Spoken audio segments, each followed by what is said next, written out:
A record-breaking Memorial Day weekend. YouTube creators are taking over cinema. More Hunger Games castings, and so much more in this episode of Beyond the Screen.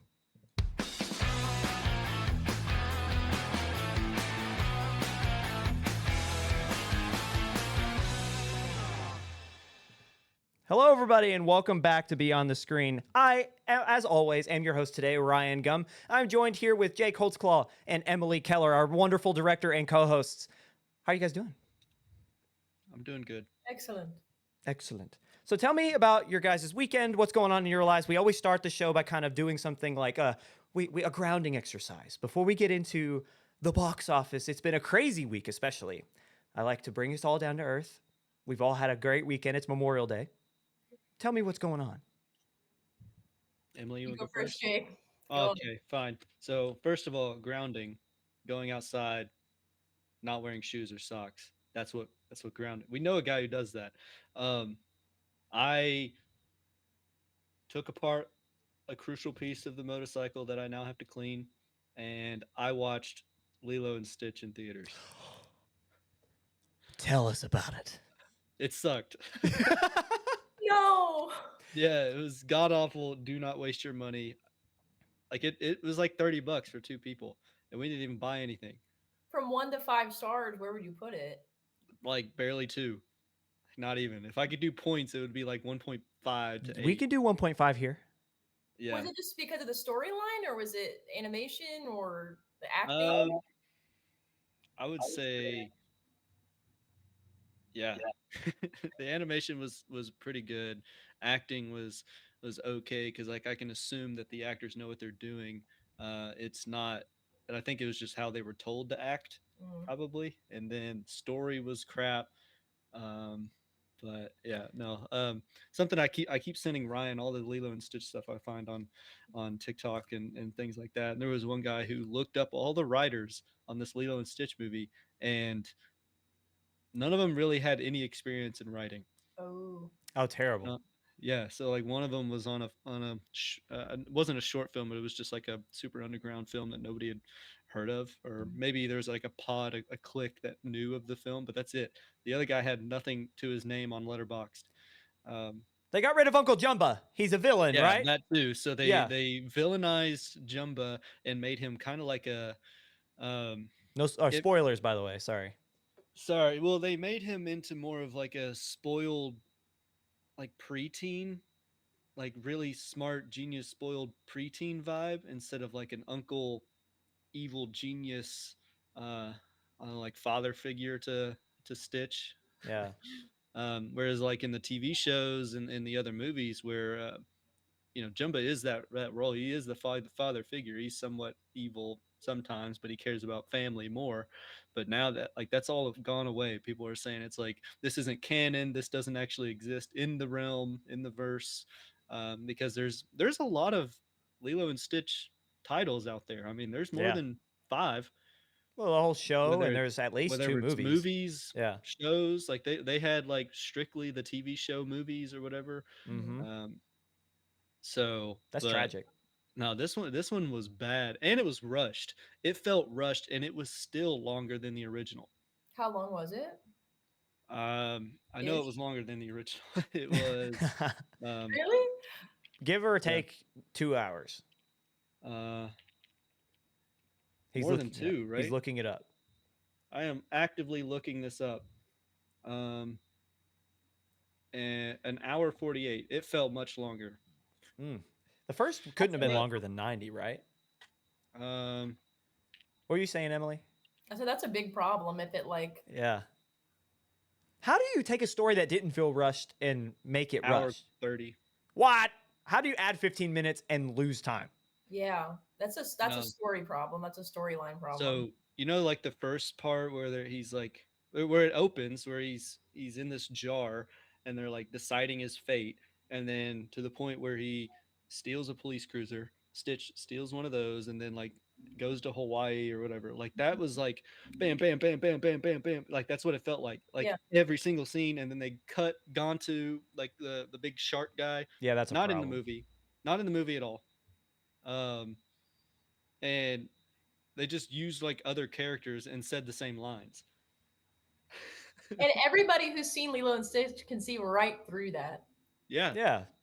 yeah. That's the same thing that happened with Five Nights at Freddy's, that they had all of these things happen, and the people that knew Five Nights at Freddy's could see right through those. But it would Yeah. just speed up the movie and speed up the storyline, and it was so visible. Well, and save money. I mean, the less characters you have, the less CGI you have to use. You know, Right. the less you have to spend. So yeah, that is It waters down the storyline. It's just really upsetting.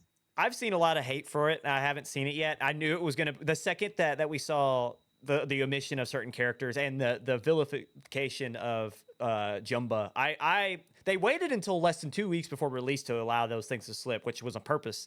And so, yeah, that is tragic, and I hate that, Jake, because if anyone's watched Beyond the Screen for longer than 2 episodes, they'll know that Jake is very passionate about Lilo and Stitch.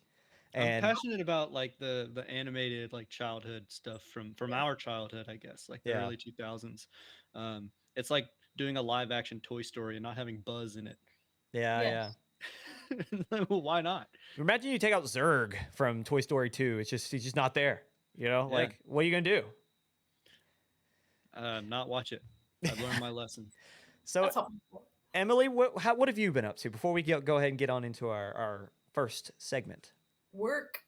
Oh, I'm working. Lovely. Working. So, But this upcoming weekend is my last weekend where I'm working, so I'm finishing that up. I won't have to work Memorial Day ever again, probably. Fingers crossed. absolutely She's actually at lovely. work right now. That's her spot behind her. Yeah. I She wish never my bed leaves. I wish my work had a bed in it. I wouldn't be working much. So I've been doing great, guys. Thank you guys for asking. I was at He my does that all the I time. was at my family or my girlfriend's family's this past weekend. I got to see a screening of a short film from a collection of filmmakers, and one in particular who came up with the story. She's awesome. Shout out Sierra. We love you, Sierra. So that was fun.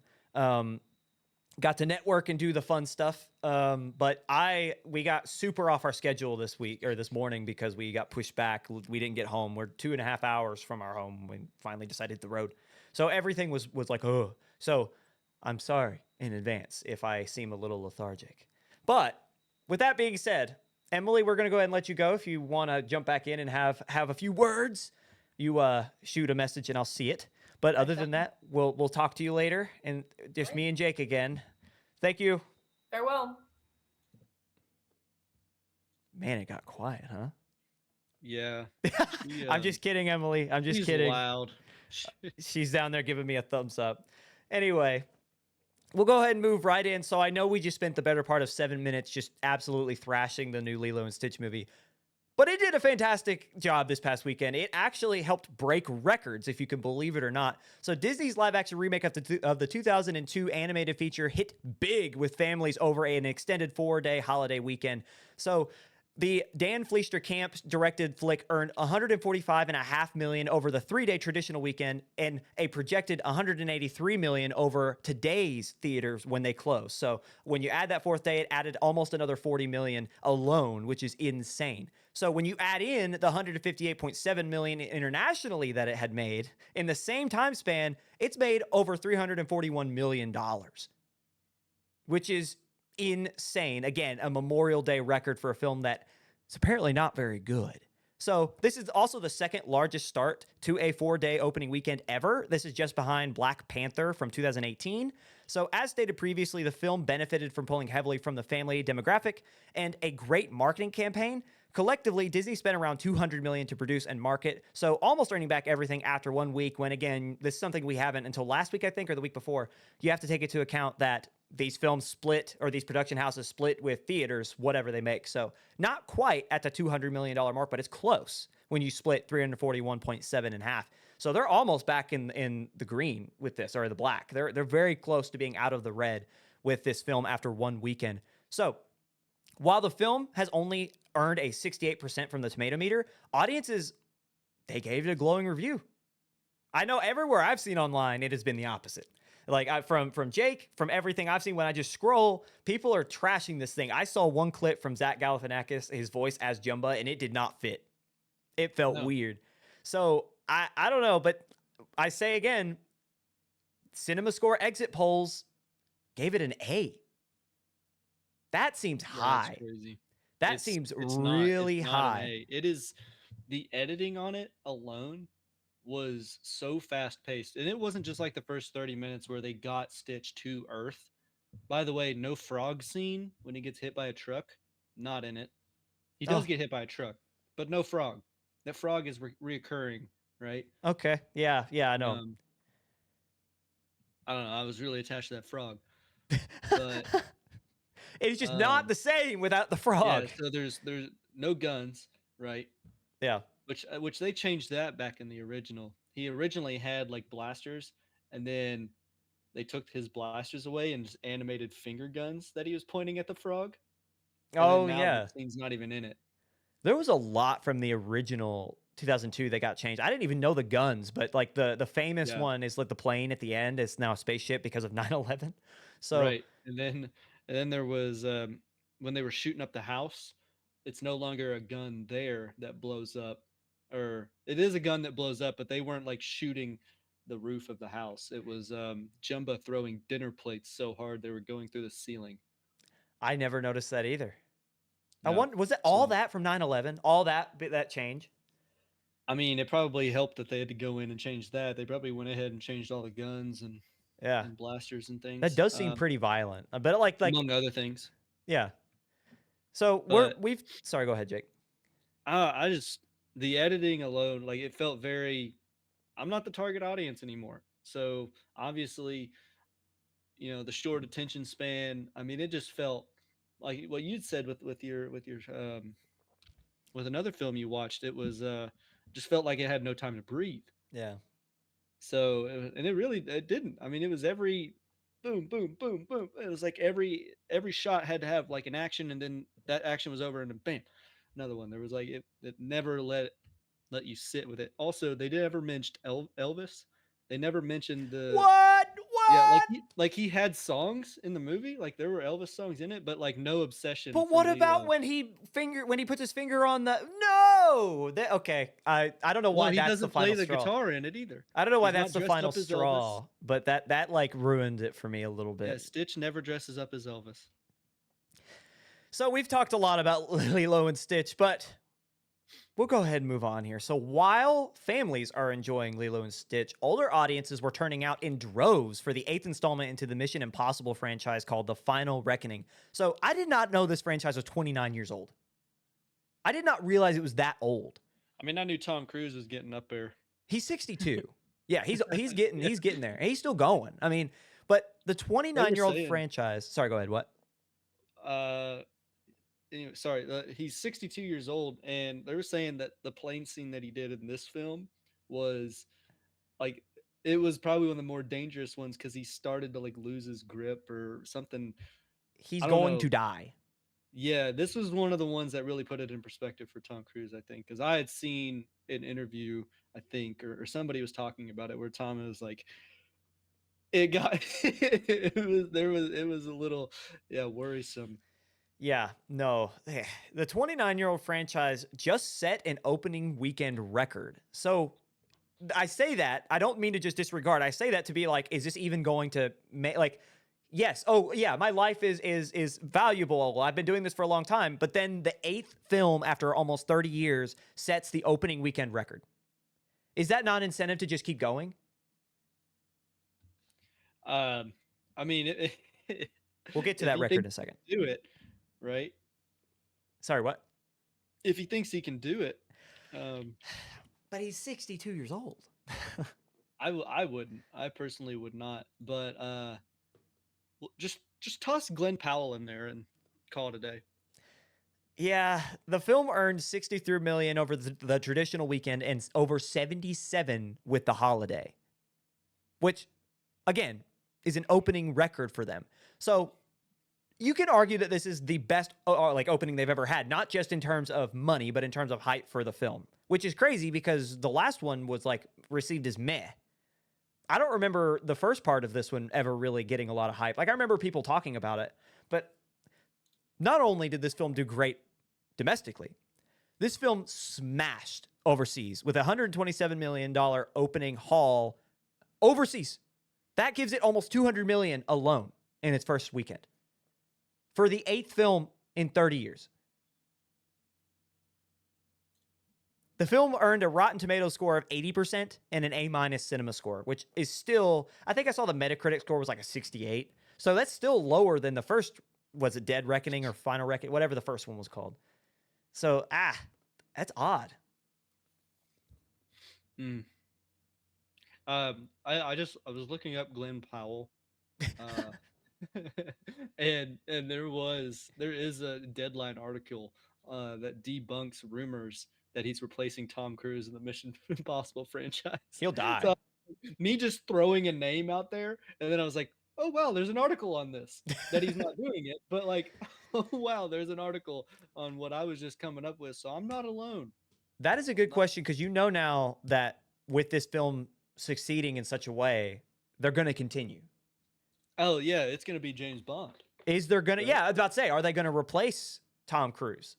I can't remember his character's name off the top of my head, but do you think they'll just keep going? They will. Oh yeah.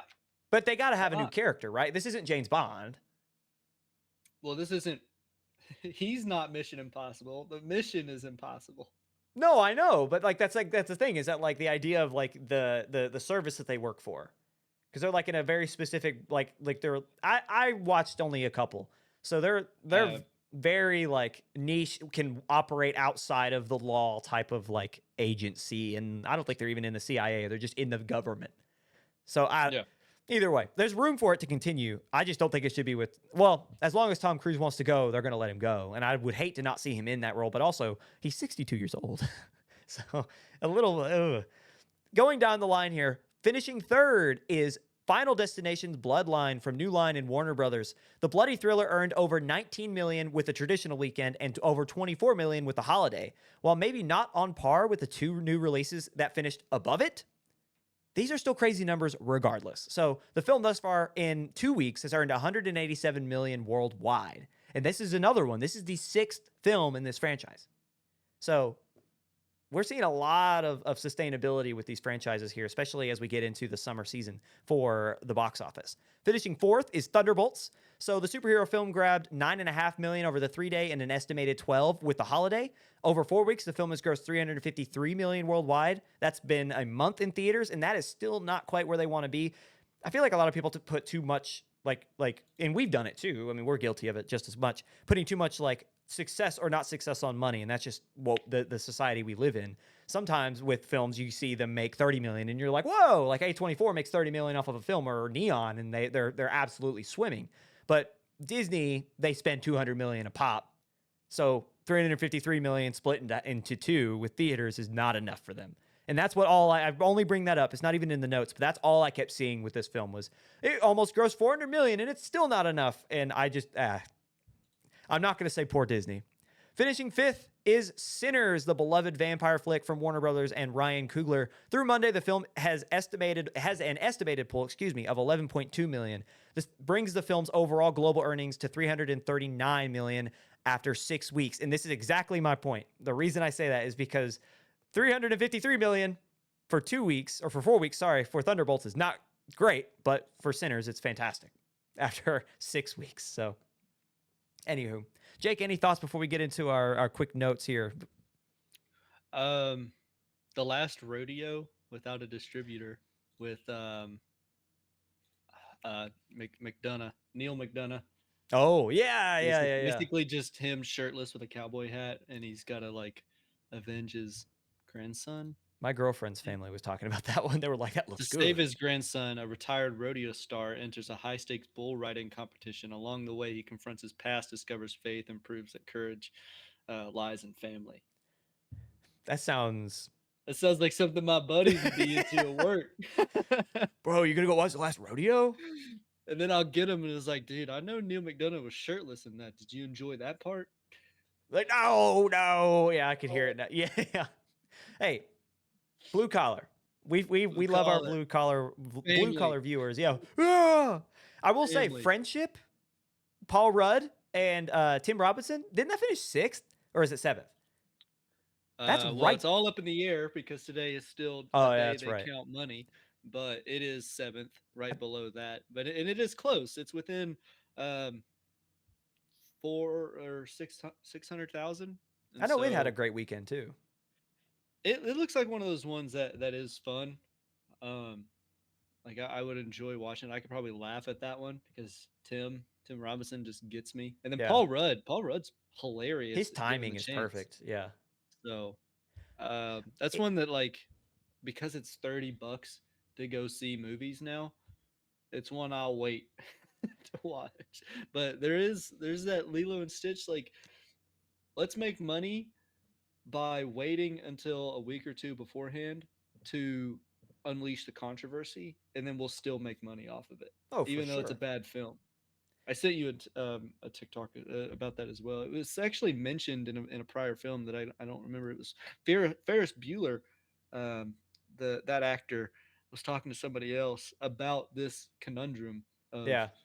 film, and it's like you can still have a profitable film even if it's bad because of uh, I don't know it being so bad. I guess is Yeah, the way, right. and Well, because we at see it that every point, day. it gets laughed at, like Minecraft. I Yeah, mean, like that's exactly what it is. Let's not like I called it. I will always take credit for that. But we have to be real. A Minecraft movie is not a good movie, but no, it's memeable, and that's why. and kids. I mean, Children, kids yeah, don't know brain rot. Which brain we'll rot. talk a lot about that in our next segment. So before we move on, before we move Great on, segue. you will see why Jake cringes so hard because I never thought I'd have this back-to-back breaking news in a week It's ever. just more cringy when the adults try to do it And we're too. going to try to explain it, and it's going to sound bad when we do it. Anyway, other notes. So, cinema and especially theater chains everywhere are more than pleased with this record breaking weekend. So, across all films this past with the 4-day weekend, theaters saw a pull of over 322 million. That is a Memorial Day record. The last time we saw a Memorial Day over 300 million was 2013, which is crazy to say that was 12 years ago. That was when Fast and Furious 6, The Hangover Part 3, and Star Trek Into Darkness all hit theaters at the same time, and 2013 was a pretty good year for cinema. So, in comparison to last year, which was led by Furiosa, Mad Max Saga, and Garfield, we saw theaters earn only 132 overall, which was a 30-year Memorial Day worst. So, I think a lot of that, I saw that and I wanted to pinpoint it and talk about it because I feel like that are people really going to turn out for Furiosa, which is already a niche crowd? Like Mad Max is a very niche crowd. It was a And good movie. oh, I enjoyed they're it, great, but but not a lot of people know about Mad Max. or they don't like them because it's so niche. And then at the same time, it was Garfield with Chris Pratt, so it's like, Yeah, I think that one's a little bit like yes, 132 million, terrible for any weekend really. Like I mean, like if we saw any film have 130 or any weekend have 132, we're like, it's whatever. But like a Memorial Day weekend, which as I'm about to explain. The reason it's such a big deal about Memorial Day being successful is because Memorial Day signifies the change into summer for cinema. And the summer season gives the entire year 40% of the year's earnings. So almost half of the entire year's earnings comes in this one season of the year. So the first weekend, which is a holiday weekend, needs to kick off right, which is why 132 million last year was not great. And we had all the questions of if cinema was dead. And now here we are a year later with a record-breaking 322 million pull, best since 2013.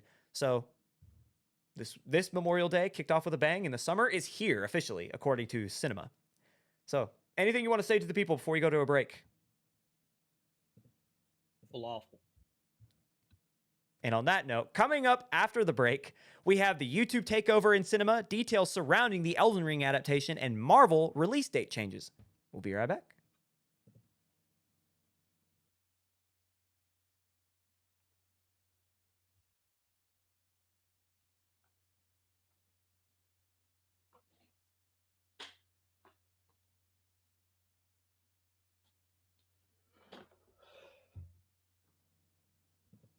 And welcome back to Beyond the Screen. You've made it to segment 2 where we kind of kick off news. We split it in half. We have 10 stories today, so a stacked lineup.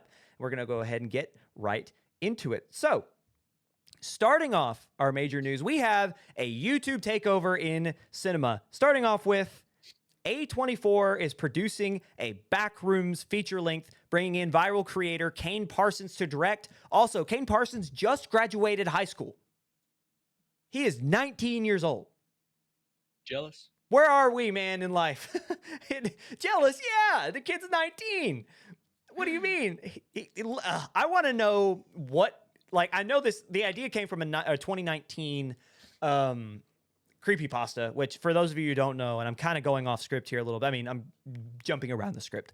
A 2019 creepypasta, which a creepypasta is like folklore from the internet. It's like scary stories you tell each other in the dark that got painted as urban legends, but were definitely they're oftentimes they're not not. that good. No, they're terrible. Either they're terrible, there's Yeah. plot holes, they're just like the man without a nose. And it's like Slender Man, Jeff it's the the stuff that Killer. like you read at like 9 or 10 years old at 2 a.m. in the morning when you're not supposed to have your phone. And you stash it under your pillow when your parents hear you go, Yeah. you know? Yeah. And they come in and you're like, Dead, but the play lights sweet, dude. peering through the bottom of the pillow, they could see the phone. Yeah. And that, I mean, creepypastas are fun in the fact that people are just being creative and they're just telling scary stories. It's the same feel as like when you go to camp or something and you're at the fire and you're all making up stories trying to scare each other. But imagine if the fire was the internet and it was an infinite amount of people at your disposal at any given time. And it wasn't And necessarily the best well thought out stories either. yeah, and it's you're telling the stories like on the fly. Yeah, right. And Yeah. every sentence is something new. Yeah. Read the Jeff the Killer because it is some of the funniest things you'll ever read. It is so bad, but it Like spawned. Smiling Jack.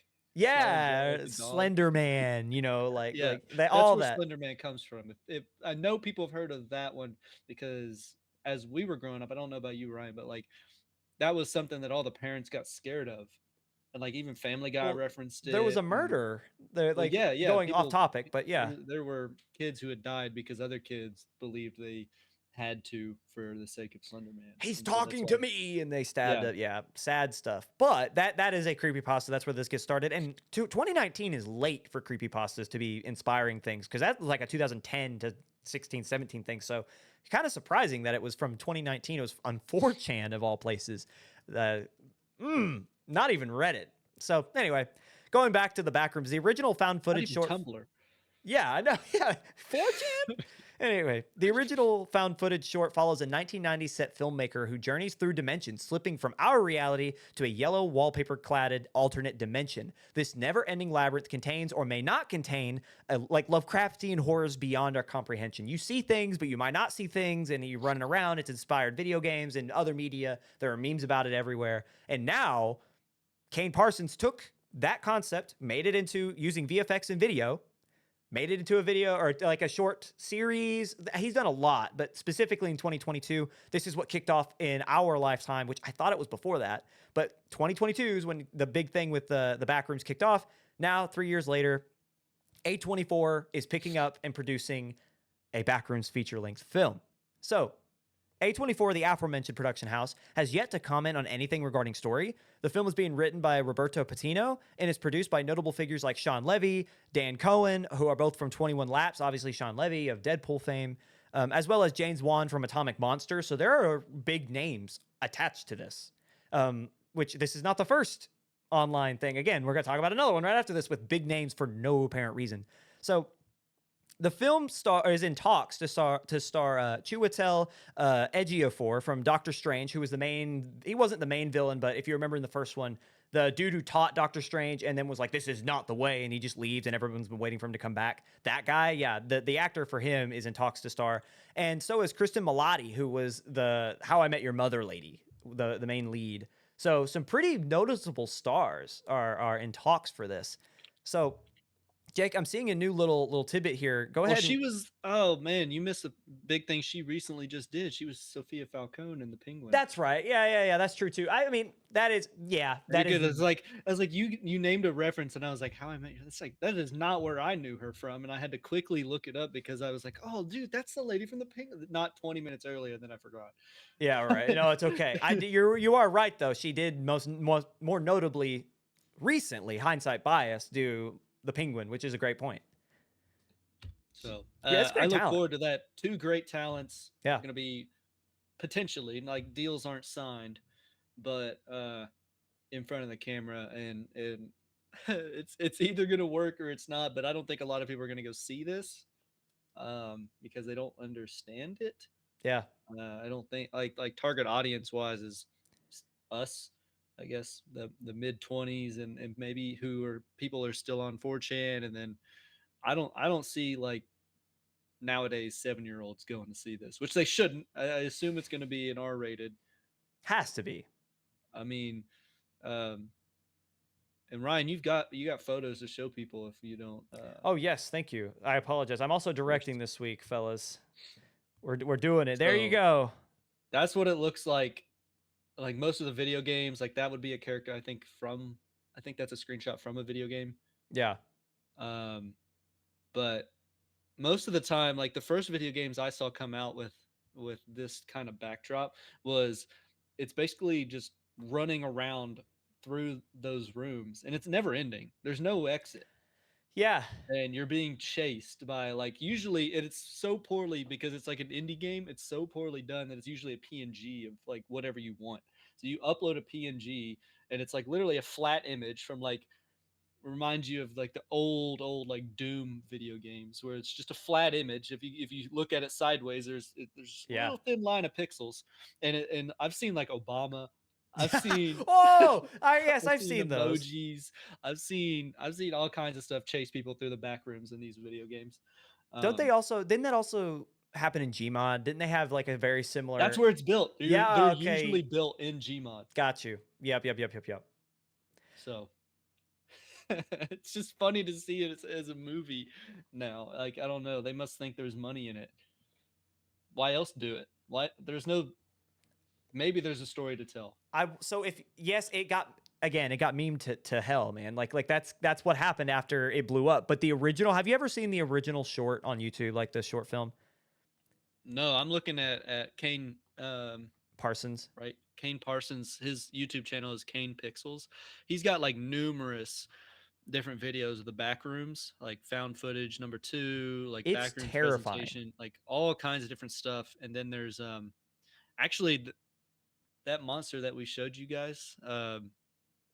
He's got like that's a thumbnail for his one of his first Backrooms videos. So sorry, I thought it was a part of the video game, but there is going to be a video game coming out that looks a little bit more polished now. I've seen it, and my buddies we all wish listed it. We're ready, but you're in more of like hazmat suits, and you're trying to, I Yeah. guess, navigate it as well. But I'm it's supposed to be- excited. That I'm is- excited for. yeah. I mean, I'm excited to hear about it, see if it's good. I don't have high hopes for it just because it monetarily. I don't think people are going to go see it. Hold on, we said the same thing about Minecraft. Listen, I get it, but you got to understand if it's memeable and if it was something that the Well, internet collectively knows about, people are going to go. I'll segue to the next one. I have different opinions on the next one that we're going to talk about because I do think that's going to be a Minecraft level event. Oh, I cannot wait to throw this one up on our screen. So moving on, because that's a great segue. Michael Bay. I never thought I'd say this. Set to direct a Skibidi Toilet adaptation. This is going to be produced by former Paramount exec Adam Goodman and has in his outfit Invisible, so his production house, Invisible Narratives, excuse me. The popular YouTube series will now be getting a feature length. Not only, but Goodman also has high hopes, stating and going out of his way specifically to say that he thinks it will rival the MCU. Let that sink in.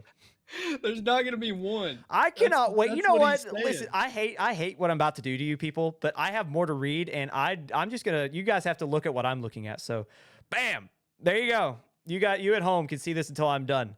Popular. Quoted. Popular with the youth of today, the story of the YouTube series follows the Skibidi Toilets and what Forbes calls the mechanical men, who are comprised of media equipment like televisions, monitors, and cameras, and whatever else, in a war that has grown in size and scale as the series has continued into an arms race between the two sides. From hand-to-hand combat that includes plungers as blunt force objects to now monstrously sized mech suits with lasers fighting each other, there is a lot of room for a potential franchise to cover. And I cannot believe that I just had to type that, which it's an odd. What is happening? Ryan, do you think we'd be able to present the original Skibidi Toilet on the podcast? I don't know. I have it. Oh boy. With your permission, I would like to plague these people. I guess I call the shots here. I have loaded it up. It All is up right. to I you. am so scared of the volume on this. I've got more. Yeah, I have no idea. Brace yourselves, people. All If right, you're in here we your go. car, you might want to turn it Listeners, down. audio listeners, this is going to be cursed. And I am so sorry for what you're about to hear. But here we go. An official Beyond the Screen first. That is ridiculous.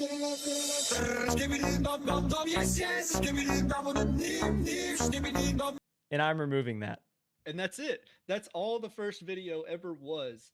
It has since blown up, and on YouTube. The first person that posted that is now at 45.8 million subscribers, Nice. and Skibidi Toilet is on its 25th season, 78th episode. I'm talking like insane, and they're all like 14 minutes. Like it all ranges. Like 77 part 1 was 3 minutes 50 seconds. 77 part 2 was 3 minutes. Part 3 was 4:50, 5:20. Full episode is 24 minutes. They put them all together. Like it's extensive, Yeah. This war between. poorly CGI'd YouTube garbage Yeah. that all your kids watch. If you're old enough to have kids, you've heard Skibidi Toilet, you've heard Riz, Yeah. you've heard all these buzzwords thrown out of the new generation. You thought Minecraft was bad. You thought you had it bad with Lava Chicken and Chicken Jockey and Buck Chuckets. You really did. This is going to be worse. And prepare yourselves. Invest in earplugs. Or take your kids and live off the grid, because it's coming. Don't say we didn't warn you. We don't know a release date. Yeah. It's coming. If this hits, if this green lights, it gets put into production. This is it, folks. We talked earlier about Gmod. Now, this isn't necessarily Gmod, but this creator, a Georgian creator by the name of Alexei Gerasimov. He used Half-Life 2 assets to create this animation. And what's hilarious, one, the whole war, the story follows the fallout and the like apocalyptic result of this war, which is ridiculously like a complex narrative for something that you just saw at home that is cursed. I regret having played it. Like it's ridiculous. However, you would never believe, if you weren't reading my script, Jake, what inspired this. It was two things. One, it was a nightmare that Gerasimov had about heads sticking out of toilets. And he decided to turn around and make that following a nightmare. And then on top of it, the overarching story is inspired by Transformers. The Michael Bay Transformers. That's why we're here. That's why Michael Bay is on it. That's why.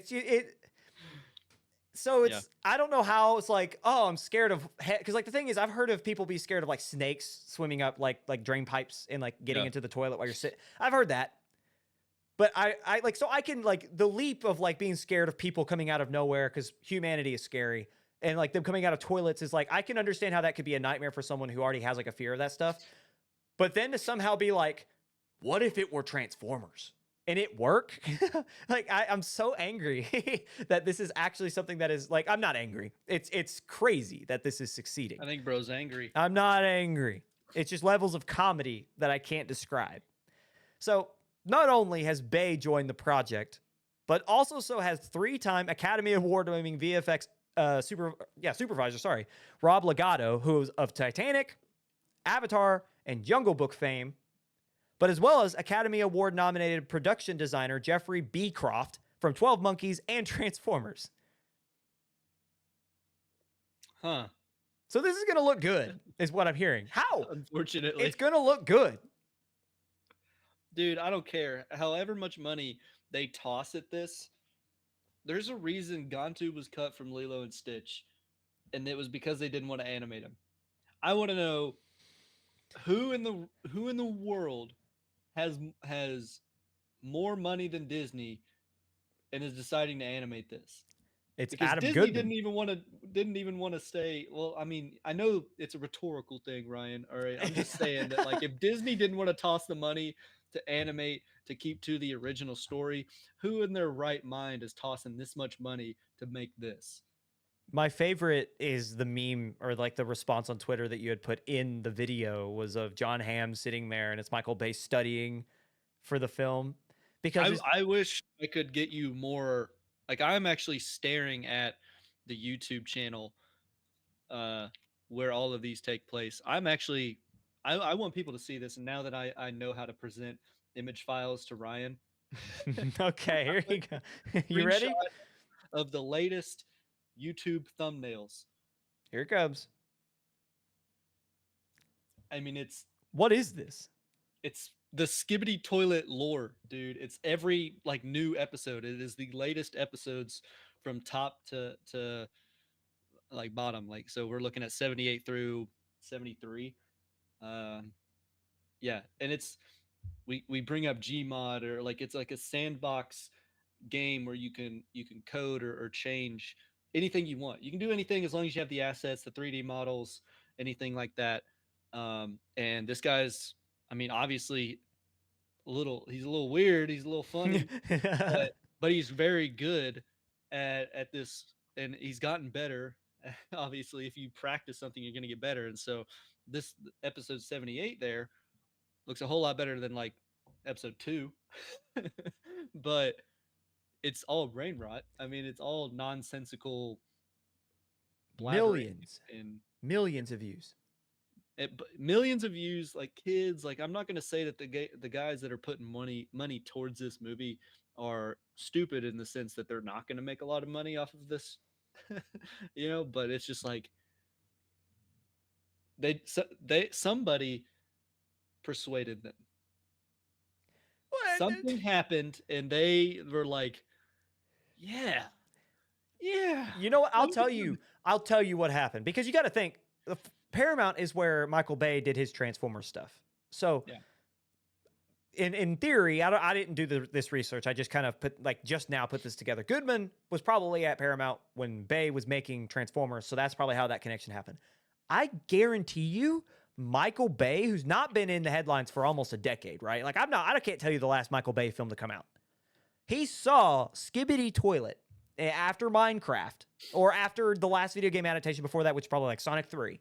And he went to Alex Goodman and he said, I'll do this. I guarantee it, because he was trying to find a reason to stay relevant. He did. Michael Bay was a producer on Drop. Okay, that makes sense. He was director last of We Are Storor, Born Evil, The Serial Killer and the Savior, Ambulance, The Hype, Underground. He did Underground with Ryan Gosling. Oh. Gosling? No, Ryan Reynolds. Six Underground. You remember that? 6? Kind of, yeah. I watched that. Also, I was on John Goodman's Instagram, and I found a photo 87 weeks ago, but it was gaming at home on a Saturday, dork ? And he's in his movie theater in his house. It looks awesome. I mean, it's like something that I would want my movie, like warm lighting, like I've got, like it's got sound perforations in the ceiling, like angular designs for sound dampening.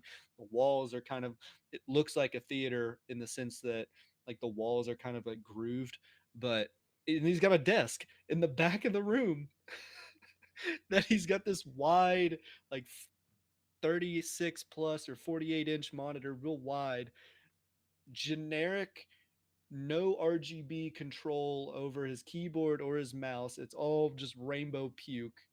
And you can see his desk see his monitor, see his PC under his desk. It's the same. Like he just plugged it in. It's one of those plug-ins and run. And he's playing Microsoft Flight Simulator. So I want to say that Adam Goodman is probably also a very Did I say big Adam? proponent. Is it Adam or Alex? I thought I had said Alex before. Let's go with Adam. Hold on, it's in the script. It is Adam. I got the name wrong. That's my bad. Because he had posted his last post is what is Skibidi Toilet and why is Michael Bay directing the movie? It's a screenshot of I believe thedailybeast.com. It's an article and he gives it to people as like a good explanation ... and gives the link on Instagram, so like you can't even click it. So, and I'm not making fun of Adam, like I'm just saying that like I could see this guy, I don't know if he has kids, but he's definitely seen Skibidi Toilet and he's like, this is it. This is the next big idea. And I could see him also being like the big proponent in the push for this. Like just what you said with Michael Bay, I think this is also, I think that's Adam as well. I think Adam drank the Kool-Aid and was like, oh yeah, this is it. This is it. Just by judging his setup, and that's me being mean as a computer nerd. Judging his setup, I'm like, yeah, that's what happened. I was going to say, when you were describing his setup, I was like, he doesn't touch that. Until you said flight simulator. And I was like, yeah, he does. And At least that's what it looks like. I will. Aviation. He's like on Google Earth looking. We have to move on because I'm Yeah, done talking about this. But what I will say is, it is going to be the cringiest thing on the planet because you have Michael Bay. It's just like these guys who are older who have no idea. Like they're storytellers, so, but it's also like it's just not their target audience. Like it's one thing to get Jack Black to be Steve from Minecraft, where there's so much subjectivity, and Jack Black, his Jack Blackisms are, you know, they're a hit with any generation. So whatever. But I mean, you can't not have Alexei Gerasimov. I said Gerard. Yeah, sure. Whatever. Gerasimov. So Alexei, you can't have this. You can't have it without him on set, or at the very least helping these guys, right? Like you gotta have some subject matter experts. I would hope. Set. You can't just let Adam and Michael watch the series and then say, "Oh yeah, we got this. Let's make a movie." I don't know how they old. Seriously, feel like How old's Michael Bay? What's he in his 60s now? Guy's got his like 11-year-old grandkid as like his production supervisor. 60 years. He's 60, so he could have a grandkid. But I'm not saying that like you need to have like a grandkid or a kid on set. No, I'm just saying that'd be funny. I'm just saying it's like you have to have somebody who knows something. If it's not Alexei, then like you're if you can't get the guy who's making this stuff, who's your next best bet in subject matter? Because like John Hamm, like the John Hamm meme, and it's like Michael Bay is legitimately going to be sitting in his theater at home with Adam or over at Adam's, watching the YouTube clips of this dude and studying it. And that is such a funny thing to me because like if I was like Michael Bay's wife upstairs listening to that, it's like what in the hell is he watching? We're moving on. We have to stop talking about this because we have some good news, and it's such a quick little news segment. Alex Garland to direct an Elden Ring adaptation at A24. So the former Ex Machina and Civil War director will also write the From Software and Bandai Namco's hit RPG adaptation. Excuse me.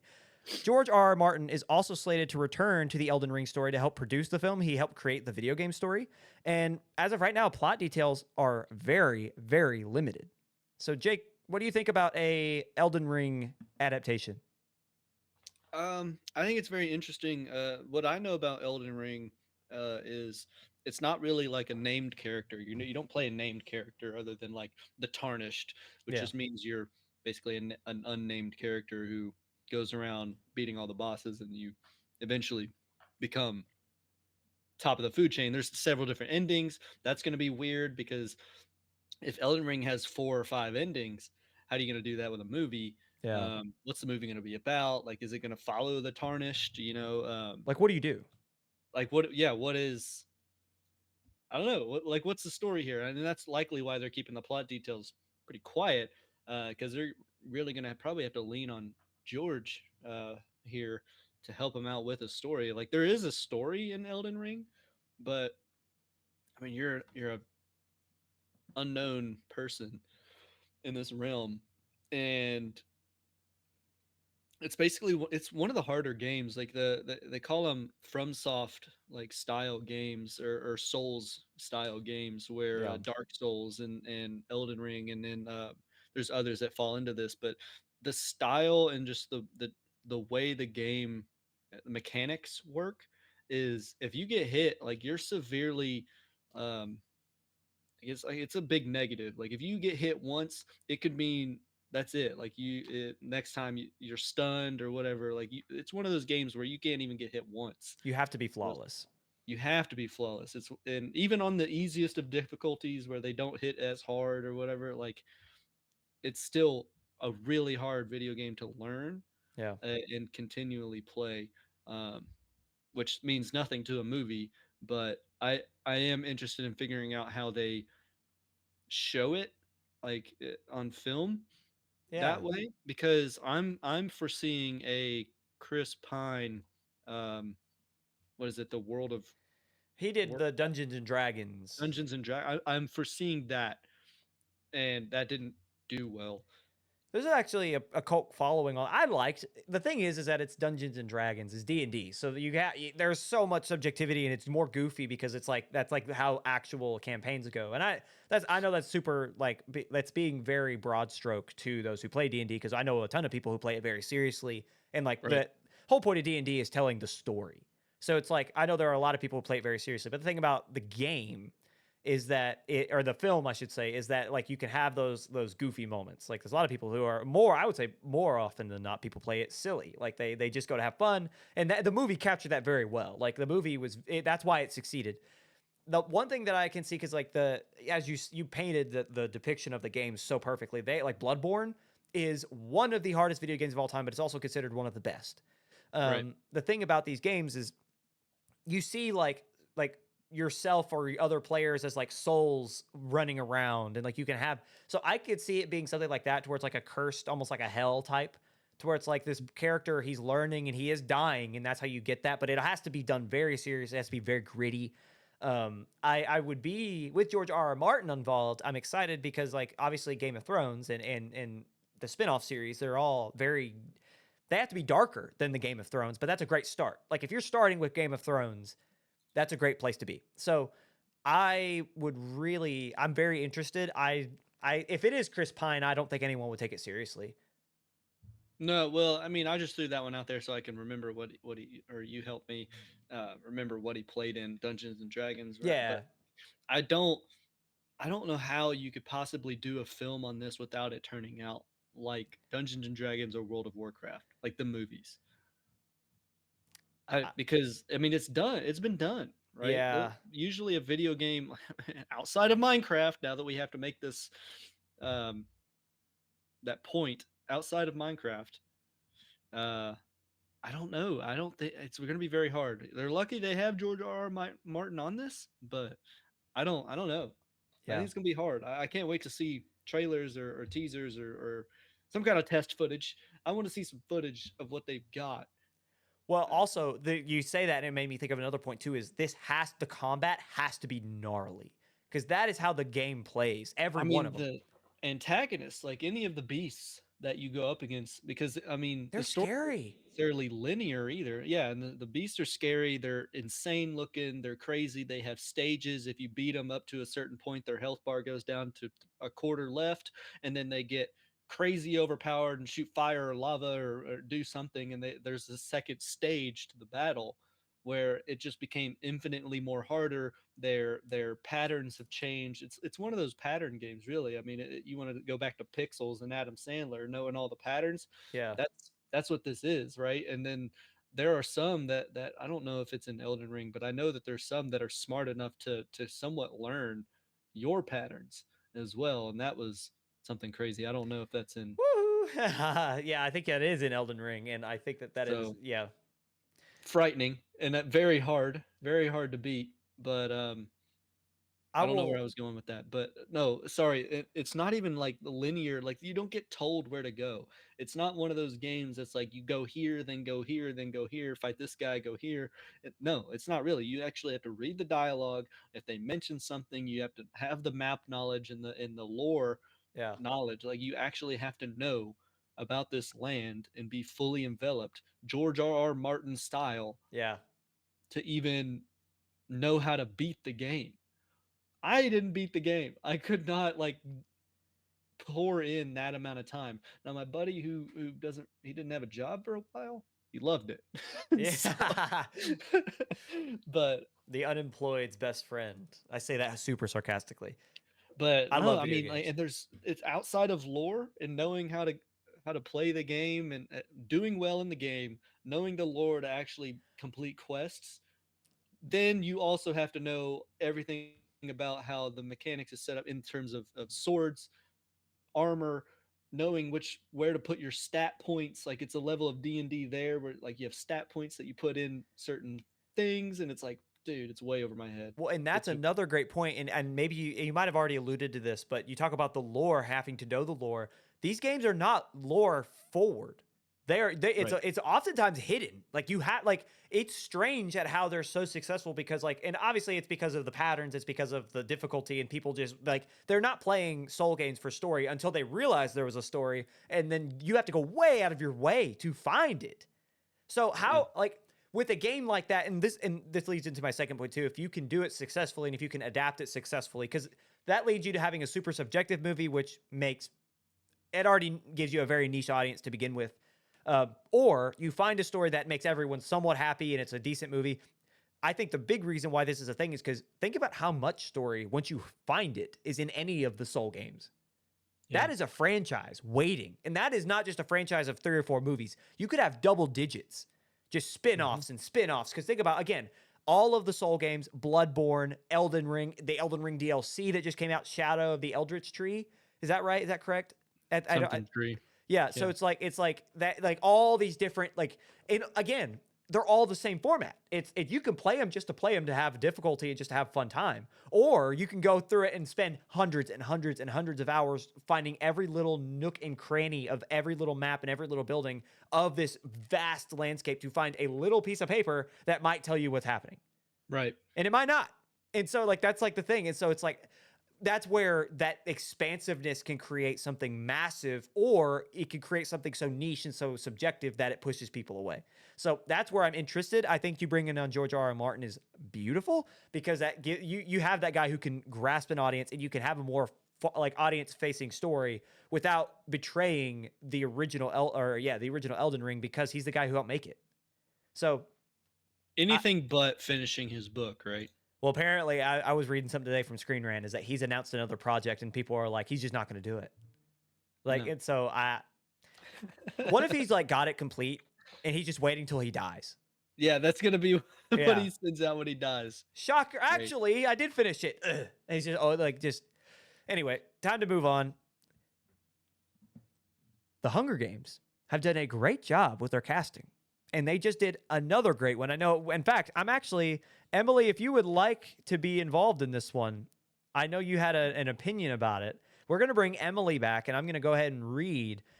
So as I add Emily back, hello, Emily. And yet another great casting decision, at least in my opinion. Lionsgate announced that Kieran Culkin will be playing Caesar Flickerman in the upcoming Sunrise on the Reaping adaptation. So this is Culkin's first film since his performance as Benji Kaplan in last year's A Real Pain, which won him an Oscar. He replaces Stanley Tucci, who portrayed Flickerman in the first 4 films of the Hunger Games franchise. When talking about just this casting news, longtime Lionsgate co-president Aaron Westerman had this to say about Culkin's casting. Quote, Kieran's scene-stealing presence and undeniable charm are perfect for Caesar Flickerman, the sickeningly, I'm so sorry, everybody, watchable host of Panem's darkest spectacle. So, what do we think? Miss, I have an opinion. Could you put the pictures on the screen really quick? Yes, of course. So, like you guys can see, they look right now like the same exact age, and this is the Caesar Flickerman from the OG Hunger Games movie. So this is like the youngest like we ever see him. And tell me how to pronounce this guy's name again. Kieran? Kieran Culkin. Kieran, that's what I thought. Right. the Home Alone guy's brother, right? If you see him right now as is, they look like the exact same age. And how far back is this new Hunger Games movie supposed to take place, like in the franchise? The 50th Several. anniversary, was it? It wasn't 50 years, was it? Hold on, No. let me look it up. What year was the first Hunger Games? 2000, I think you change bro's haircut and shave him 2011. like baby's bottom, shave that man. I think he'll look even younger. It's not 50 years because isn't this the movie that showcases Is it 25? Was the first Hunger Games 24 years? Oh, I was almost on the money. So the first Hunger Games with Haymitch and with Caesar and all them was with Katniss was 24 years after the one we're about to have. So Kieran is playing the younger version of Stanley Tucci 24 years prior. right, so we would need someone to look like late teens, early 20s. Like I don't know how old Caesar Flickerman is supposed to be in the OG Hunger Games movie, but whatever this is not it. Like he would have to be like early 20s to convince me that this is a 24-year jump. You're not. So I looked it up, and this is completely the first thing. It's the AI pulling information on Google. So please take this with a grain of salt. But Caesar in the first Hunger Game is likely in his late 50s or early 60s. That is so not represented here on the screen. Like what But he's in higher society. They got like face creams and stuff. But you're not thinking that. If you're not catching that immediately with your eyes without thinking, oh, maybe they have face creams, and that's something wrong there. I don't think that's a very smart casting decision. I'm going to throw him back up again, ladies and gentlemen, Thank for you. those Like, watching. Yeah, I'm not seeing late 50s, early 60s there. Can you look up how old Stanley was? Doing it. Hold on. I'm looking up how old Kieran Culkin is.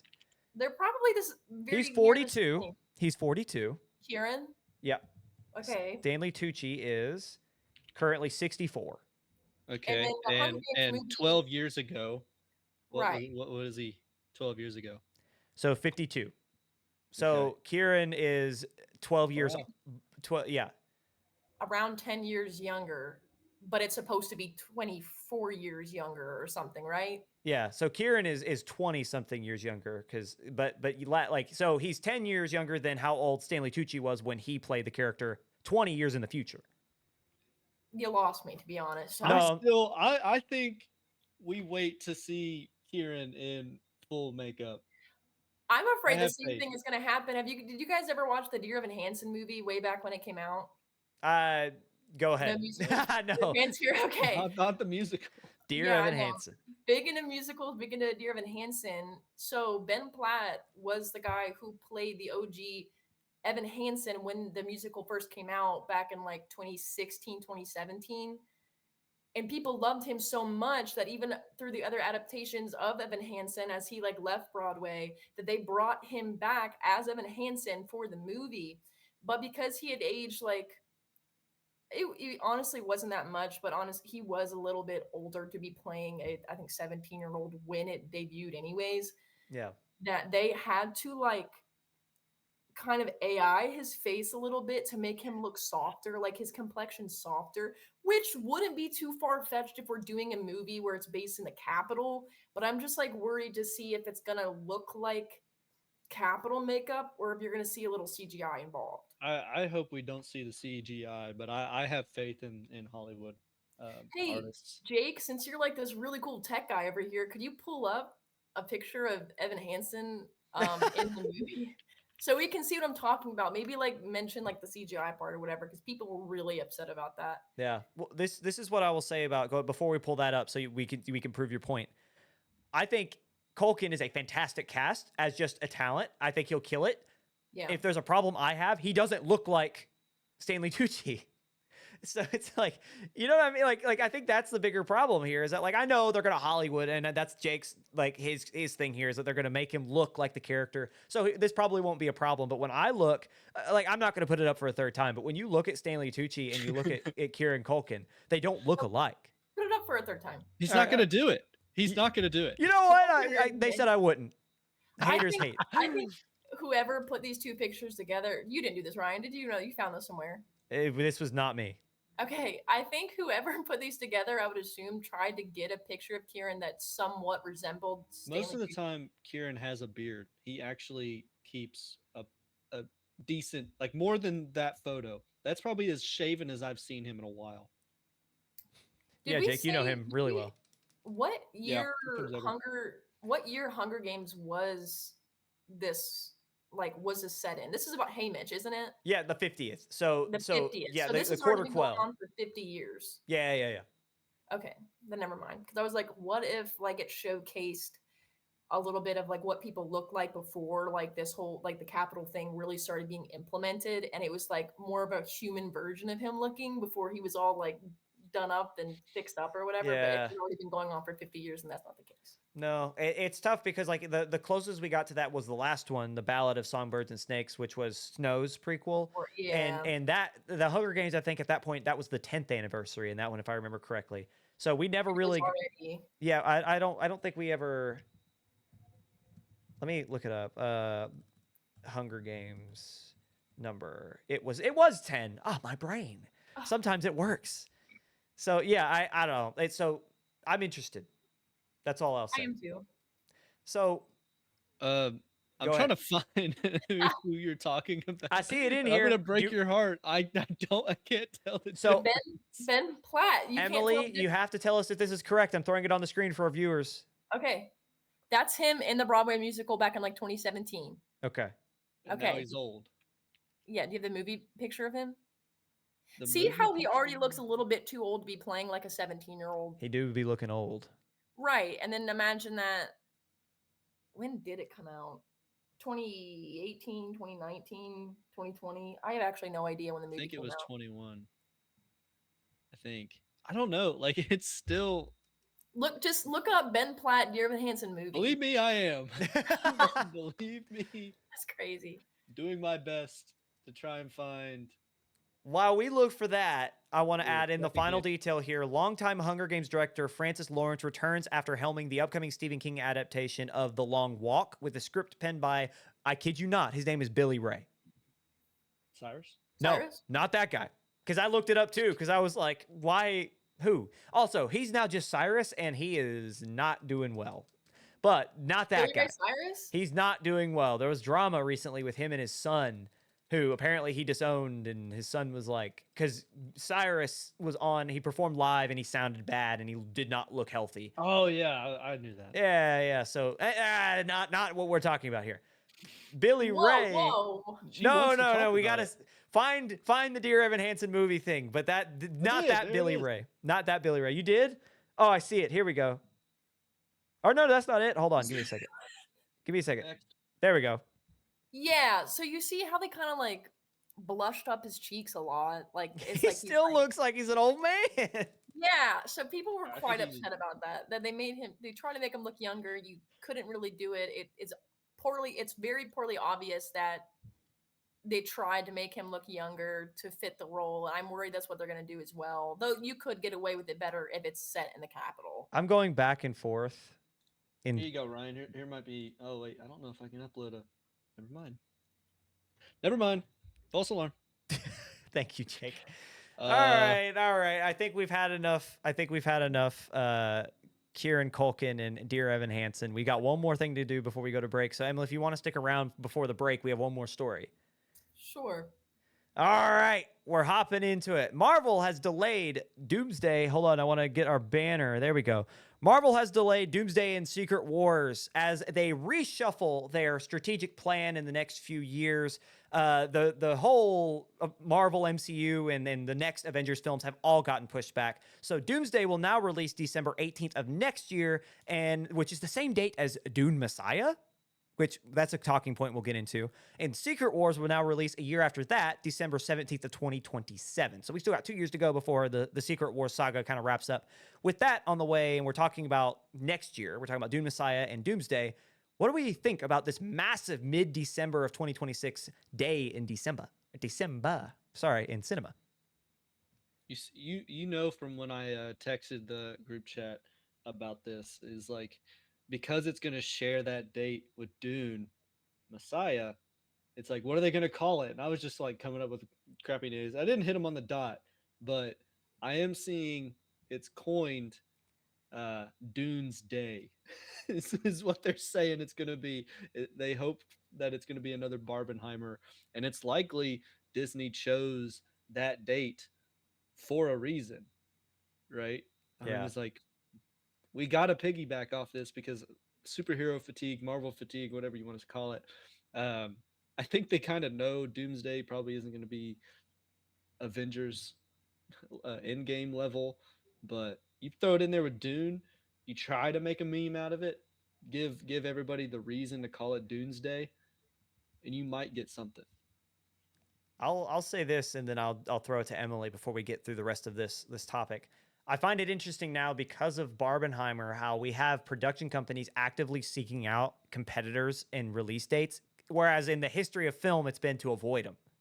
Right. Now you have like obviously it's different when it's Marvel doing it, but it's interesting to see like everyone's talking about what's going to be the next Barbenheimer, and all of a sudden now you have big production companies being like, "When's Dune releasing again? Let's release the same day," because at the end of the day, Barbie and Oppenheimer, one crossed $1 billion and the other won Best Picture. Right. So, take it away, Emily. I would have said that Barbenheimer was a poor marketing decision because that just doesn't happen and it has not happened before. Somehow blew out of the water. I feel like people behind that were like, "Oh my gosh, this is an awful decision," and then it like blew up, and they're like, "Yeah, I knew that it would be successful," and now people are just gonna keep doing that over and over again. So before I would have said that's an awful idea, but now after seeing its success, I would assume that it's going to have equal success. Yeah. But I also Right. have no idea about either of these two topics, so I'm just going to sit this one out over you. Well, we've talked about it before on prior episodes where it's like how you can't manufacture this, right? This happens spontaneously through social media, through meme culture, and it just happens. And Ryan and I mentioned it's like we don't think you can manufacture, and we're now actively seeing the attempt to manufacture another Barbenheimer. And to go off of Emily is like I think Barbenheimer worked because Barbie allowed. I mean, if we boil it down to men and women, which I know that's not everybody, but like the guys went to see Gosling be Ken. They went to see Ken. The girls went for Barbie the entire film. Um, and then Barbenheimer or Oppenheimer just, I mean, that was just I have become death, like Yeah. that meme there.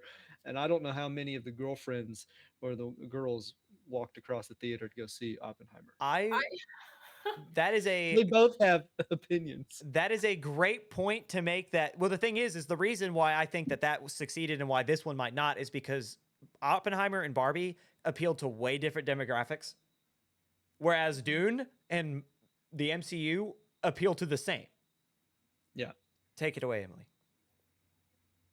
Yeah, I was gonna say that the Barbenheimer dynamic worked really well for like couples because I feel like one's like, well, if you come with me to see Barbie, I'll come with you to see Oppenheimer, and it like bounce back and forth. But if it is like targeting the same demographic, like it's not gonna.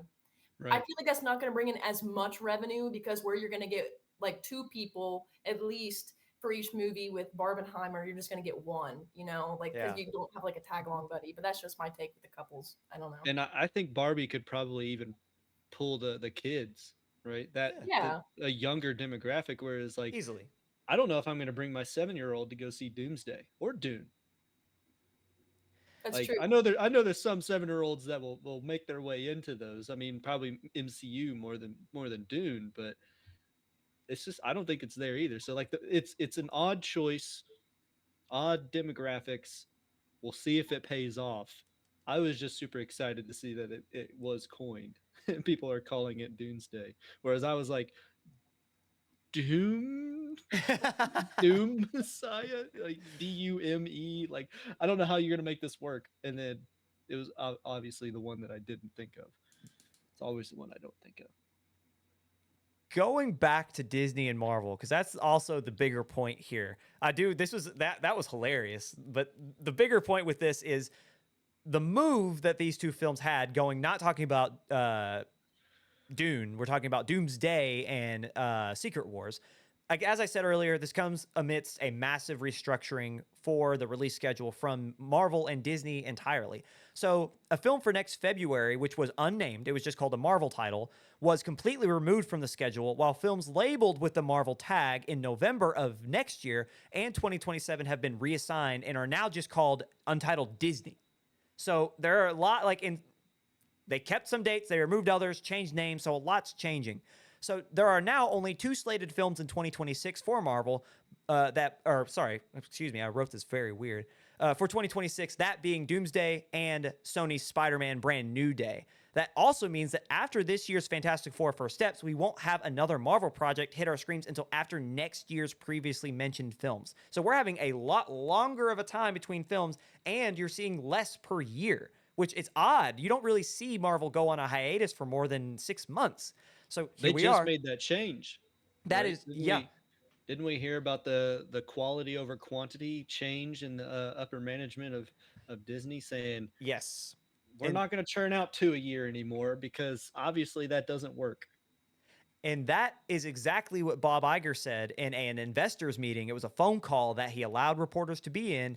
That's exactly what he said was quantity over or quality over quantity. And they're going hard on these hey, we're going to develop the story, less TV shows, less movies per year, and really try to develop the story, which is what got them successful in the first place. So 2028 seems to be a huge year with 3 dates penciled in so far. So while it's going to be slow this year, next year, in 2027, in 2028, we have films on February the 18th, May the 5th, and November 10th of 2028. So we got a long ways to go before we have a lot. So further thoughts before we go ahead and end this segment? I hear in the Spider-Man film with Sony, you got to remember, and I'm going to spoil this for everybody. Nobody knows who Spider-Man is. He is now broke and depressed, apparently, and everybody is rejoicing because that is the Spider-Man from the comics. He's supposed to be broke and depressed. He's not supposed to have a lot of money. He's not supposed to be this happy-go-lucky guy because all the time bad things happen to him. I'm talking like Uncle Ben gone, dead. Sometimes Aunt May dead. Like girlfriends dead. Can't save him. Wah. We saw that with Andrew, but like that's the point. Like Tom Holland's he hasn't really hit that until now in this new movie. So everybody's kind of like, yeah, and like I remember specifically, I wish I had the visual for you guys, but it's like a meme where somebody's like breaking shackles. Yeah. It's like Spider-Man is now broken, depressed. And somebody pointed out in the comments of that it was everybody who's reading the comments were or reading the comics were saying that they hated how Spider-Man was always broken, depressed, and now after watching all the movies, they wish he was broken, depressed. So the conundrum there, and then I think Mark Ruffalo, or at least the Hulk, is said to be in this new one as well. That was just Uh, today.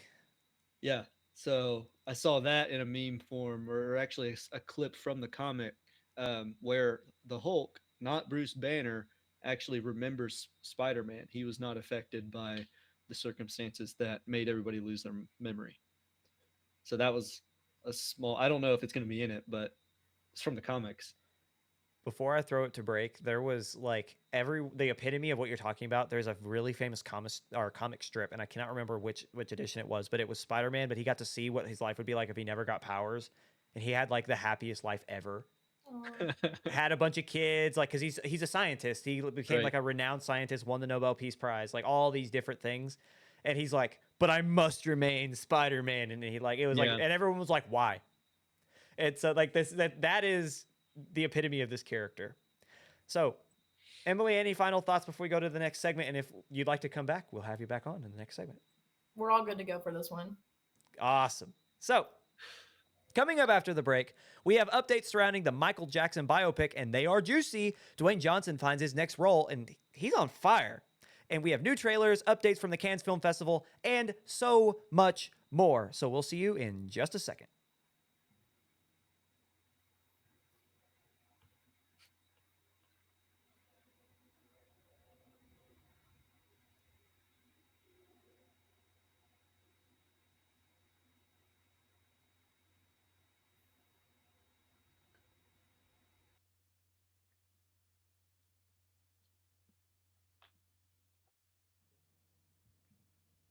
And welcome back.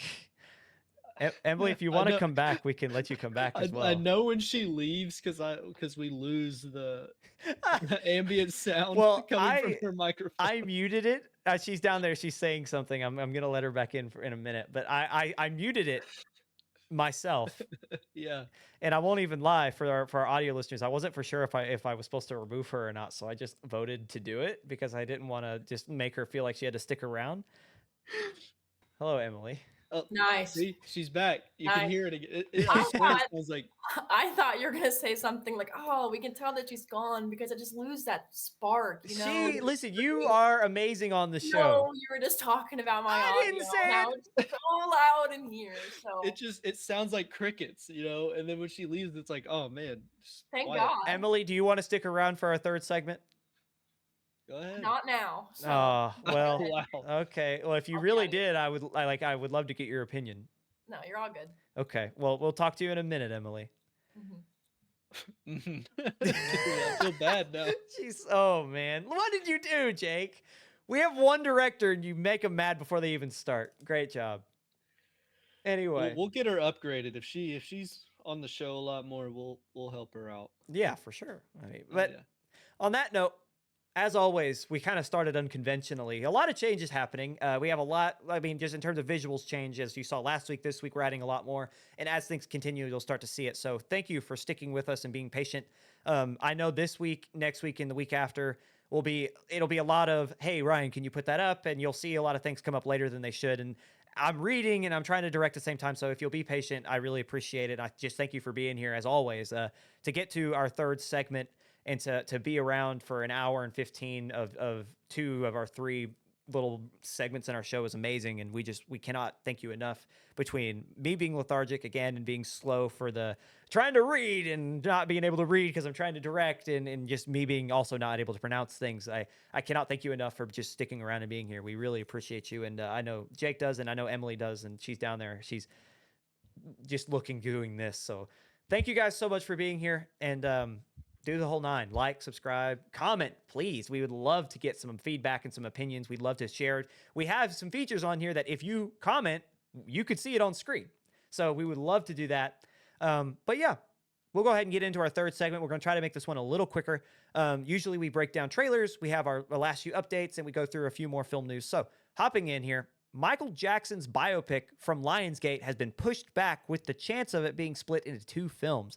So when asked why the film is delayed by a film analyst, Lionsgate producer and chair Adam Fogelson confirmed that the film outlet is exploring any and all avenues of storytelling with their upcoming biopic. So it wasn't so much to say like they did announce, hey, this is no longer in the plans for next year, but they were like, yeah, we're exploring everything. And in that specifically came the idea of it being split. So he said, quote, at the end, when you look at the music library, when you look at what Michael Jackson was able to deliver in terms of music and contributions to art, whether or not that can be fit into one movie comfortably or not is a question that we are absolutely asking, which is a very roundabout way of saying yes or no about that. You don't bring that up out of nowhere. So anyway, after referencing a 3.5-hour cut, Fogelson described how most of the most major motion pictures in the last 20 years have had longer cuts when they're first kind of shot out, only to be cut down later. So I don't know. It's weird for him to say that and then to also say we're actually going to do two parts. So there's a lot going on here and there's a lot of moving parts. Jake, you're going to say something. Maybe he thought that there needed to be more. Yeah. After watching 3.5 hours, and he was like, I know how they usually do it these past 20 years where they've had longer first cuts. And then he's like, this is like not even the whole story. And so I don't know. Maybe he's thinking it's the opposite, where it's like, I wouldn't cut any of this. I think we cut too much. And putting it at 4.5 hours might not be worth it. Yeah, and there's also, I'm going to read this next bit of information because that leads into another idea that I think that I also have that could be pertaining to all this. So while the length might be one issue for the plans with the films changing in terms of a release date, the other might be the real-life legal problems and controversies Jackson's faced in the 90s, which everyone knows about. And before we move forward, I'm not going to be saying names personally. I just don't feel comfortable with that. And this has been covered for 30 years now. So if you don't know any names or you can't go out of your way to find them, that's not on me. I just don't feel comfortable going out of my way to name names of victims. So I'm not going to do that.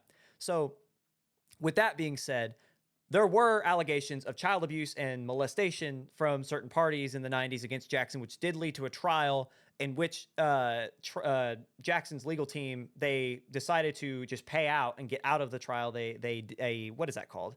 I cannot remember exactly. He emphatically said he didn't do it, but he decided to do the payout, which Dude, as soon as you ask me, I don't I'm remember. blanking on the legal terminology. But he also, in that, he said, I'm not guilty.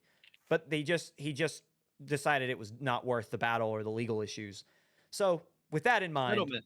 a He settlement. settled. Thank you. Yes, I blanked on the terminology in the moment. He had it was like a $20 million settlement or something crazy like that. But with that, he also had no admission of guilt. Right. There are great podcasts for this type of thing that cover it in depth a lot better than I ever will. So please go and listen to them. However, the family in the Jackson estate specifically said, we do not want this reference to this molestation accusation, the trial. This is not to be in this film. And it was. And there are reports from Deadline of a lot of infighting, a lot of potential legal troubles, reshoots, and that is why a lot of it got moved. So I wonder if not only, right, like there's too much to tell because it's Michael Jackson, the Jackson 5 through his most popular He's the years. king of Yeah. pop. We got to think by the time he got to the 90s and these accusations are being thrown at him, he had been around for 30 years already. So it's like, then you have everything that followed after that into his death. So I wonder, it's one, yes, there's probably too much story to tell in one film, but also, do you think he's buying time to be able to say, we have to have the accusations in here? Like trying to find a way to finagle around the Jackson estate? Maybe. Might be. It is a crucial part. Like, I hate to say that it is a crucial part, but like that's part of the legacy that Jackson left behind. Like, yeah, he might have been a great person, but it's kind of like, it's not kind of like it at all. I was gonna say like Kanye. Like, you can't just go around saying you like to listen to Kanye. Yeah, not anymore. Because people kind of look at you funny. But if you go out and say this, like, you're really, really enveloped in Michael Jackson, I know that you might get some raised eyebrows from that as well. Yeah. Same with like my favorite football player was O.J. Simpson. It's kind of like, really? That's who you're going with? Yeah, it's like, huh, all right. It's like, I really like what Michael Jackson did for society. And it's like, do you? It's just like one of those things. But I think that's why it's crucial to mention it. And I mean, at the end of the day, it sucks that like an estate has that say over it because it is a story that somebody felt needed to be told. Yeah. And if you omit a portion of the story, Is it then true? you're doing a disservice. Yeah. Yeah. I feel like you could say, because the thing is that like it's still being debated today whether or not he really did it or not. Like Right. yes, a settlement looks bad, but also if it's cheaper than paying going through the and you just want it over with and you have the money to just drop 20 million. Like I'm not going either way because I have a strong feeling about what happened. But I'm not going to let that pollute what we're talking about today. But I think the other portion, like I think it's partly to do with this legal trauma and this legal problems, and on top of it, the wanting to buy time to be able to put that in the story, and the fact that the story's so massive, you probably had to have part 1 and part 2 anyway. I think the other main problem is that the actor playing Michael Jackson I think his name is Jafar Jackson or Jafar Jackson. It's Jaafar. That is his relative. That isn't just some actor. That is, I think, his nephew. So Okay.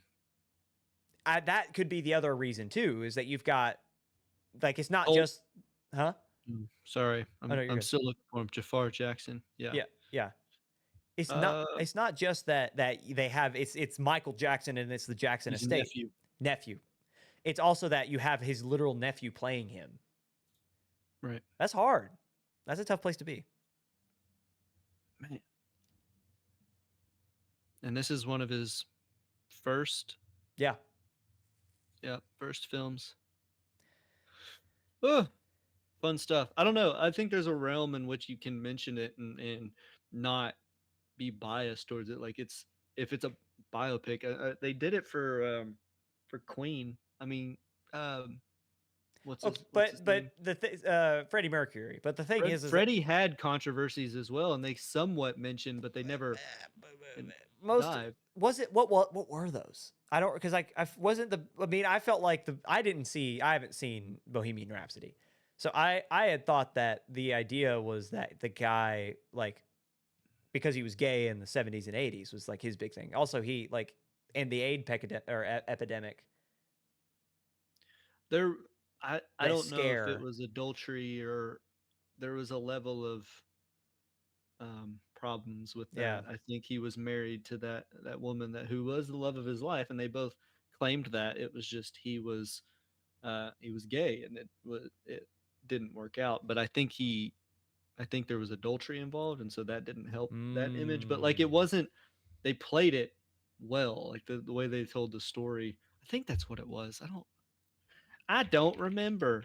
Yeah. Well, I mean, the point is that you're making the point that they can tell those controversial segments. But the thing is, you can't really compare him because even if Yeah. Freddie Mercury was like if he was cheating on his then wife or whoever he was with, I don't think they were married. Maybe they were. I'm not super caught up on Freddie Mercury like lore, but like Right. And this then is a now bit. there's a book that came out saying he's got a secret daughter as well, No, with a I'm not best getting into that. friend's Yeah, wife. no, Yeah. no, no, no, no. I ain't getting into all that. The point is, they're different. Well, Yeah. infidelity and child molestation are completely different. So it's like you Right. can't. So like I get what you're saying, and I think you're completely right. And to an extent, I think they can do that. But also, how do you skirt that line? Because you can't just be like, oh yeah, and he did this to a kid, Or you can just, or he was I mean, accused you of doing don't, this to a kid. well, yeah, you don't do that. You just show that like he's somewhat in either court cases or has lawyers or like there's levels of imagery and small notions that he's in these legal battles and he's like I'm done. I just want to settle, whatever it takes, lawyers, and then like the story progresses. I don't know. Yeah, I think there's a realm in which you can do it with that's hard though. I it's I mean, nothing worth doing is gonna be easy. No, I just mean especially like specifically I just mean it's hard from the family. You have the guy literally playing him is his nephew and it Right. like the That family doesn't doesn't help. yeah, that's That does not exactly help. yeah. So yeah, that's what I mean it's hard is because it's like how as a creator do you convince them to let them do that when you're putting that kid through that yeah, it's just anyway, moving on. I think this is a great hopping off point because this is a tough subject to follow. So, in better news, Dwayne Johnson finds his follow up to Smashing Machine. And this guy is, was it you that texted me that was like, Dwayne Johnson might actually be a fantastic actor? And This is gonna be the film that proves it yeah. or And not. we've talked about it on the show before about how like if he just got his money and then it's like actually now I'm going to show you my real stuff and he like cuz the thing is Smashing Machine looks The unreal. trailer Yeah, looks unreal. is insane. Like it makes me believe The Rock could actually pull it off. Yeah. So, not only do we have that, not only do we have him starring in Martin Scorsese's upcoming Hawaiian crime movie, Yeah. that is Which literally all that it's called right now. So, right. but now Johnson has agreed to come back to A24 for a film titled Breakthrough. So the film is being penned by up-and-comer Zeke Goodman. Breakthrough follows, quote, the relationship that forms between an alienated young man and a motivated guru whose methodology and morality are both questionable, and that's from Empire. So specifically from Empire, that's how they penned it.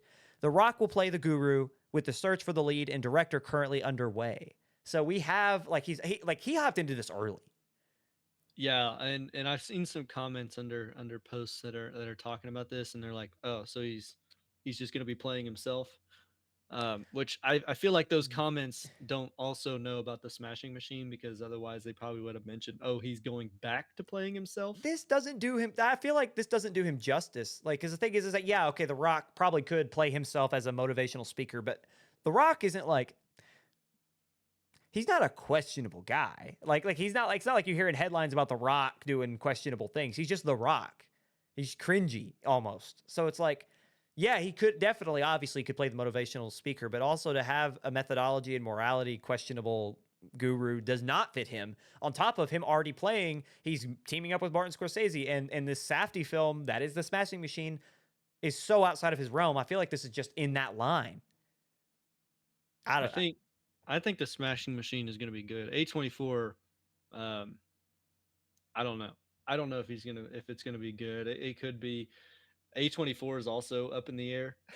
You never know what kind of movie they're going to come out with, whether or not it's going to be a success, whether or not it's going to win an Oscar, Yeah. or if it's going to just be one of those few $1 million, um, like the Menu remake that I can't even remember the name of, about the private island with the movie. Dude, that thing didn't even hit top 5. I don't think. Did Talk it? about was that with Ray Fiennes? Yeah. That No. that is literally called The Menu. No, not the Menu. It was the other one that reminded me of the Oh, Menu. oh, it was yeah, With that one I know exactly what you're talking about. That was with the private island and the yeah, yeah. yeah, yeah. That with the And it rock didn't, star. like, it was the That wasn't that exact John same Malkovich? thing. Yeah, John Malkovich, and I don't think it hit top 5. No, no, it was not. People did So not like it. there Here you go. here Anora, that for, one. for our audio or for our visual watchers and our audience, here is The Rock. And the UFC legend that he's portraying, who I've since forgotten the name because I'm a horrible co-host. I mean, they look almost the same. Right. Mark Kerr, sorry. Yeah, that's So it. Mark Kerr is on the left, The Rock on the right in the movie poster. They've recreated some shots, like shot for shot of what we've seen Mark Kerr in his actual ring match. So they recreated those shots. I don't know if they take. I think they've taken Dwayne's. Yeah, they took his tattoos off, but I don't know, man. He looks the part, and from the trailer, the acting that, like, and I could tell that this Mark Kerr went through some tough stuff Yeah. just by watching Dwayne act. It's like, It's man, different. it's different from anything else I've seen Dwayne do, and I've seen the Tooth Fairy. Yeah. Not his worst, but not his best. Well, but and then Emily Blunt also Yep. was awesome in those trailers. It's definitely got one of those uncut gems type relationships. It felt like, um, where she's just like kind of supporting him, but I don't know, she's just there. Yeah. Um, but I don't know the actual story. And I think that, I mean, it's going to be a hit, and I'm excited to see where he comes up, like how he continues this projection. Because at the end of the day, I feel like before it was like, let me establish myself, let me make my money. Now it's let me prove myself, which is not the way it usually goes. But I'm excited to see if he's got the skill, do it. So moving on, go ahead and get into our next segment here. Cillian Murphy and Daniel Craig talks to star in the next Damien Chazelle flick. So we recently reported on a potential Evel Knievel biopic from Whiplash director Damien Chazelle starring Leo DiCaprio, and that was in the works. And yeah, now, according to Empire, Chazelle has seemingly moved on from the project with his eyes on a genre-hopping prison drama, again, that's according to Empire, that could potentially star the two aforementioned talents. So other than this, nothing has been said about the plot points or whatever about this film, nor have I been able to find anything else talking about the Evel Knievel biopic just going away. I tried to find it and I couldn't. Other than this one reference in Empire, apparently it's gone. But it's being widely reported that these two are going to be in this film, as was the Evel Knievel film being widely reported months ago. So I'm not for sure what Chazelle's got going on. I don't know if one got shelved and for this one, I don't know if this one's just going to be after that one. I don't know because I've not been able to find anything. But Do we know what Leo's up to? no, I've not. I mean, I'm sure he's in something. He's Leo DiCaprio. Well, no, I'm saying, like, you do have the Diddy trials going on. Oh. So you never know. You never know what Leo's got himself into, and that's why you can't do Evel Knievel, because that's who he was starring, right? Yeah. So you never know, and everybody likes to make fun that Leo doesn't date anybody under or over the age of 27, which doesn't help out at all. Talk about this dive potential. into that. Change but, course. like, I'm just saying, has anybody checked in on Leonardo, and maybe that's why we're not getting Evel Knievel? What do we think about this one? What do we think about this one? Here you go, ladies and gentlemen. This is what we're here to talk about. If you didn't know who they are or what they look like, on the very left, Cillian Murphy, Cillian Murphy, Daniel Craig, and Damien Chazelle. You might know Daniel Craig from Glass Onion, and Killian has done Peaky Blinders. Yes, he was also Oppenheimer, as we referenced before. Yep, and then 28 Days. Yes, he was in the original. So very awesome. Will, and Daniel Craig is James Bond, Yeah. 007, and Damien Chazelle's done things like the drum movie. Now that Whiplash. hit it. Whiplash. Whiplash, among others.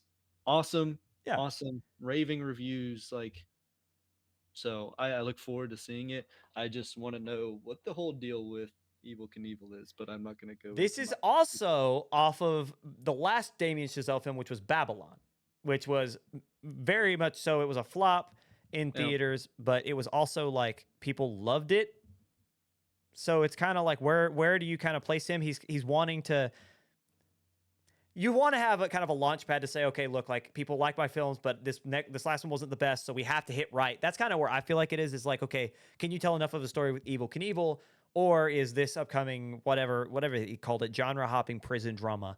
I know you have your theories. What does genre hopping mean? It's like, from what I understood, it could be like a comedy, but it also is dramatic, and it could also be maybe some elements of scary, like thriller in it. A thriller that's dramatic and laughs. Funny. Yeah. Okay. Sharknado. We're going to go ahead and move on. So we have, I guess this is the last thing I'll say about this. It is weird. You make a good point. It is weird. There's not a lot to say about this because we don't know a lot more other than this. But whatever Chazelle comes out with, this is La La Land, this is Whiplash. I didn't think, like Babylon, I've not really seen, but I felt like it got a lot of hate for nothing. I heard it was weird. So, but anyway, we'll see. I'm excited for whatever the creator comes out with. We have a little treat for you guys. Again, this might be very loud. So I'm going to put this up so you could see. We're moving on to our trailers. I'm going to turn down the volume so that it's not going to blast your ears out. But we have teasers for the trailers that we've seen. We're going to show you just a couple seconds of each so that you can kind of have an understanding. But we're going to go through and we're going to talk about the ones that we're most excited about. So the biggest trailers that came out this past week were It, Welcome to Derry, Jurassic World Rebirth, Zootopia 2, which I'm terrified of, and we'll get into why, Caught Stealing from Darren Aronofsky, and Titan, the Ocean Gate Disaster, a Netflix documentary film. So we're going to go through and we're going to watch just a couple seconds of each of them, and then we're going to talk about them as we go on. So we're going to start. If you come back to watch this episode, you might not find it because we got copyrighted. But we're going to not talk about it. So starting with just a few seconds, we're going to go 5 seconds of each. We're teetering the line here. So 1, Welcome to Derry. No adult's ever gonna believe what we saw.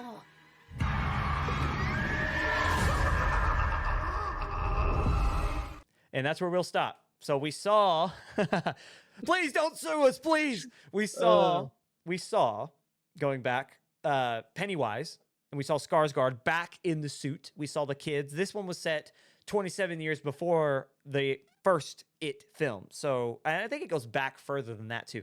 So we have kind of the prequel. He was around like a long time before. Oh yeah, this is a guy that's been around for like, I don't want to say hundreds, but it's been every 27 years we get another like event, a cataclysmic type of disaster, and kids going missing and people dying, and that's Pennywise. So that is our first one. What do we think? I've actually seen it. I did not see the original back in, was it the 80s? Oh yeah, with Tim Curry. That one, I think that one's better than the new ones. But I've seen the new one, and I'm kind of like, I don't like horror movies, but like that one was pretty good. It did make me wonder. Actually, aren't there two? Yeah, I might have seen both. Yeah, I've seen both actually.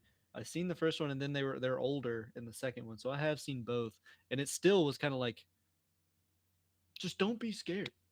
It's not hard. No, but I look for this is interesting because it's a TV show. Yeah, right? yeah, it's a series on Max, which it can go through so many. It's not more. on Max. HBO Max. I'm sorry. Not on Max.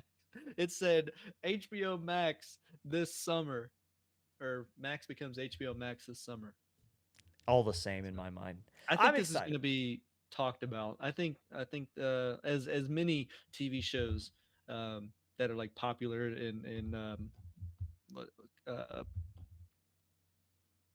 what is it, pulp, not Pulp Fiction, Which what wait, what sorry, is it, what are you talking pop about? culture. Pop Pop culture. There you go. culture, Pulp it's Fiction. popular in pop culture. As all the other ones are, I think this one will also hold up. Like Invincible, that one's super popular. um Other now I'm blanking on any others, Well, but right now, like I just finished The Pit. That one's a big one. Yellow Jackets is big. White Lotus is big.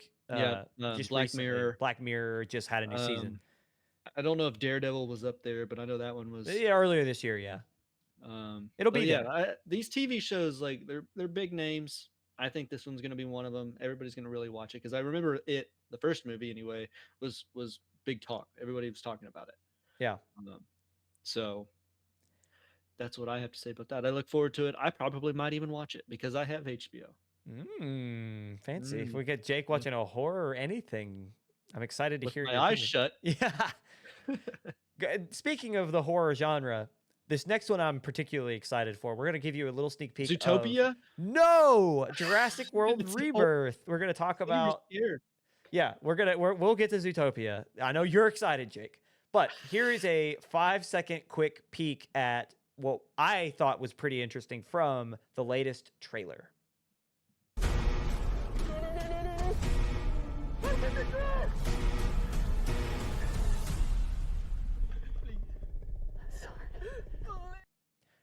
So that's the one that me and Matt a couple weeks ago talked about. That creature that you saw that everyone's talking about. The goober that got caught behind the door is like, oh, let me out. I'd be doing the same thing.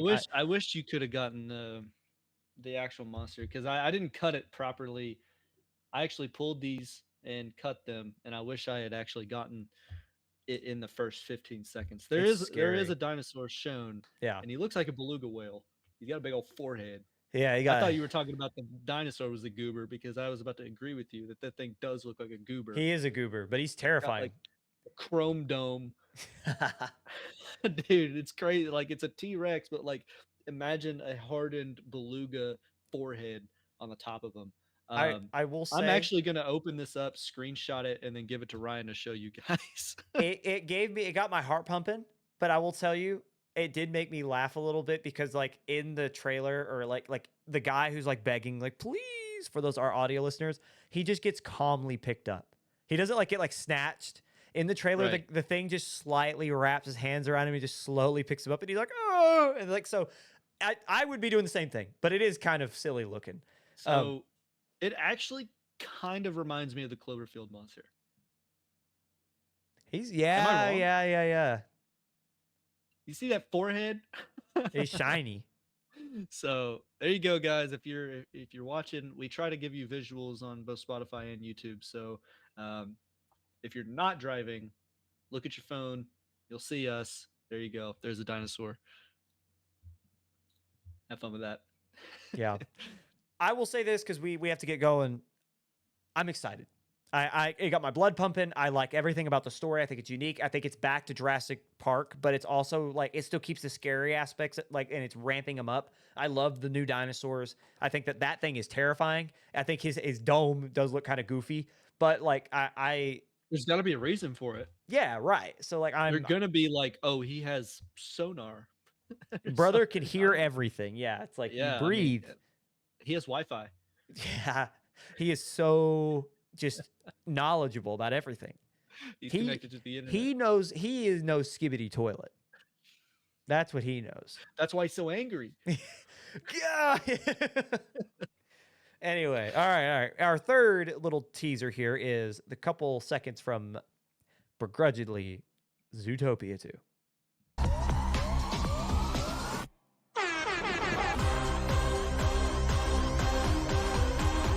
And that's where we'll stop. Oh, I'll tell you why that film makes me nervous is because the internet is a nasty place. And they were not kind to the first Zootopia. okay. What part of the internet you on, Ryan?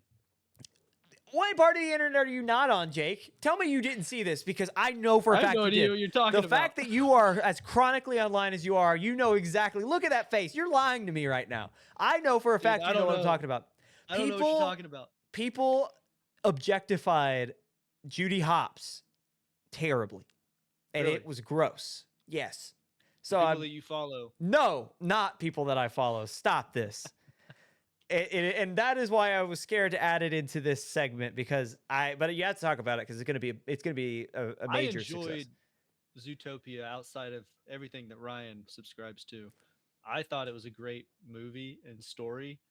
I enjoyed it. I thought because it had me questioning. I love a good detective story. Like that's just like I enjoy, and that one caught me. Like I didn't know. I didn't think it was going to be who it was. And I'm not even going to spoil it because I think it's that good. I usually spoil things, guys. Listeners at home, you know, I spoil things every single time we have a podcast, but this one I think it's worth a watch because I didn't notice it, and I'm not going to pat myself on the back. I sometimes do figure it out beforehand, Yeah. but I think this is another one because, like, number one, why are the cops after him? That's got to allude to something. We've got a lot of the same faces. We even, I'm not going to tell you which one, but we even see one that was the antagonist. So reprising the antagonist role, but like a new story, and like the music itself was like a not like ramping up, but it was like one of those. I don't know how to describe it, but it sounds questioning. Like Yeah, that's yeah, the yeah. word that I would use. Questioning. It just sounded like there's a question to be Like who answered. done it? Yeah, who done it? That was the music itself. Just made me think that like they're gonna be looking for somebody who did something, and Yeah. then they were framed or something because the police are after them. Like that's the whole trailer, is the police are after them. And then she does the air horn, and there's like a weird dance scene. There's like an animal dressed up as Darth Vader at like a rave or something. They're just like Yeah, yeah, yeah. and then it cuts to like the snappy images of all the characters that are going to be in it. And I'm not like super excited for it, but like it is intriguing that we've got another Zootopia level mystery to Yeah. solve. Let it just be a kids movie is what I say, because I did also love the first Utopia, but not what the internet loved about it, and it made me uncomfortable. And Jake, if you say, Emily, do you want to come back? Do you want to co-host again? Jake's being mean. Anyway, She's just gonna back me up. no. Anyway, we'll go ahead and move on. The next one we have, which is rather interesting for me, we have Caught Stealing, a sneak peek at the next Darren Aronofsky film. Oi! What the fuck are you doing, geezer? Is that the best you can do? I've got to fly back to London. I need you to take care of my cat. I like cats. What's the big man? And that's where I'll stop it, because it does get very Man. interesting after that. But I wish I cut it differently. Every single one of these, I wish I cut it differently because there's so much more that it's awesome. fair And- use only goes so far, and I'm not trying to well, test yeah, it. yeah. The thing is like the way that I have cut these 20 to 30 seconds is actually not how the trailer goes at all. I've actually, because both of us are film majors and know how to edit video. Even what you saw with the It trailer, that's not what happened in the trailer. Yeah. I did that. It's in order. Do what? You put it in order. Kinda, yeah. Yeah. I actually tried to tell the story within 20 to 30 seconds of the caught stealing movie, but Ryan cut out all of the funny parts. I'm sorry. Through the- I had to no. know. Legal. Anyway, So that let me is that is a doctor that we saw with a mohawk, right? You know his real name. I do not. anyone who knows me knows that I love Doctor Who. Emily is also a Doctor Who fan, as she's shaking her head down there. That is Matt Smith. That is the 11th Doctor, Okay. and he is so out of place with a mohawk and him being a. And I like So yeah. we see Austin Butler hit Matt Smith in the head with a baseball bat, and it was quite comical. It's pretty funny. And he calls him a twat. And He's so I wish you guys painfully could see it. British. Yeah, so go watch this trailer Yeah. to see that. It's an awesome trailer. I hope it's not like a shoot 'em up action thing. I hope there's actually some story to it. But I'm excited. yeah. It just seems so human, and it just seems like Of I the love those ones- stories. of all of these today, that one is probably our favorite to go see. Agreed. And finally, because there's not really a lot of story about it other than like Matt Smith gets Austin Butler in trouble with some like crime families and he's running for them and it's called Caught Yeah, Stealing. So it's that's the that's Puerto Ricans, the Hebrews, yeah. the Russians, and it's Yeah. so funny to be like because there's these Jewish guys shooting up Yeah, yeah, a yeah. wedding or a bat mitzvah or something. Yeah. It's so random, but it also looks it's so funny, but it also looks very engaging. So the last bit of trailer we're going to show you today is from the Ocean Gate documentary at Netflix. So here you go with that. There was no way of knowing when Title was going to fail, but it was a mathematical certainty that it would fail. And that's where we'll stop it. So, as we kind of spoiled already, Caught Stealing is both of our favorites. But other than that one, is there one in particular on here that really kind of gets you going? I can see myself like definitely pulling up the Ocean Gate, documentary one of these nights if I'm cooking or the girlfriend's over. That's just something that like you can watch in passing. You don't necessarily have to be enveloped, right? It's a Netflix documentary, even though it's super high profile. Yeah. But it's definitely one of those ones that I just turn on for background and listen to it to hear any facts that I don't already know, because this was a high profile. I mean, this is reported on, like a whole lot about it already. Yeah. If you just had your ear anywhere near the ground underneath your rock. But in terms of the other ones, I mean, Zootopia, if I can get my hands on it, I'm not going to go see it in theaters, but like, I'll probably turn it on eventually. One of these days, I'll be like sitting on the couch, like, what in the heck am I going to watch? And then, hey, Zootopia. Zootopia. And then, like I said, I can pull that up anytime I want, as long as HBO carries it. The only one that I'm probably not actively going to seek out is Jurassic World. So there's a clip in the Ocean Gate that Netflix released, and it's of the wife of the dude who was like running Ocean Gate, and she hears the pop, and that is the thing, the hull busting open and all the pressure releasing and the ship exploding. She hears it, and in the moment, not knowing what it was, she on camera goes, "What was that?" And that is so morbid. So I agree. Titan, the Ocean Gate disaster is one that's on top of my list.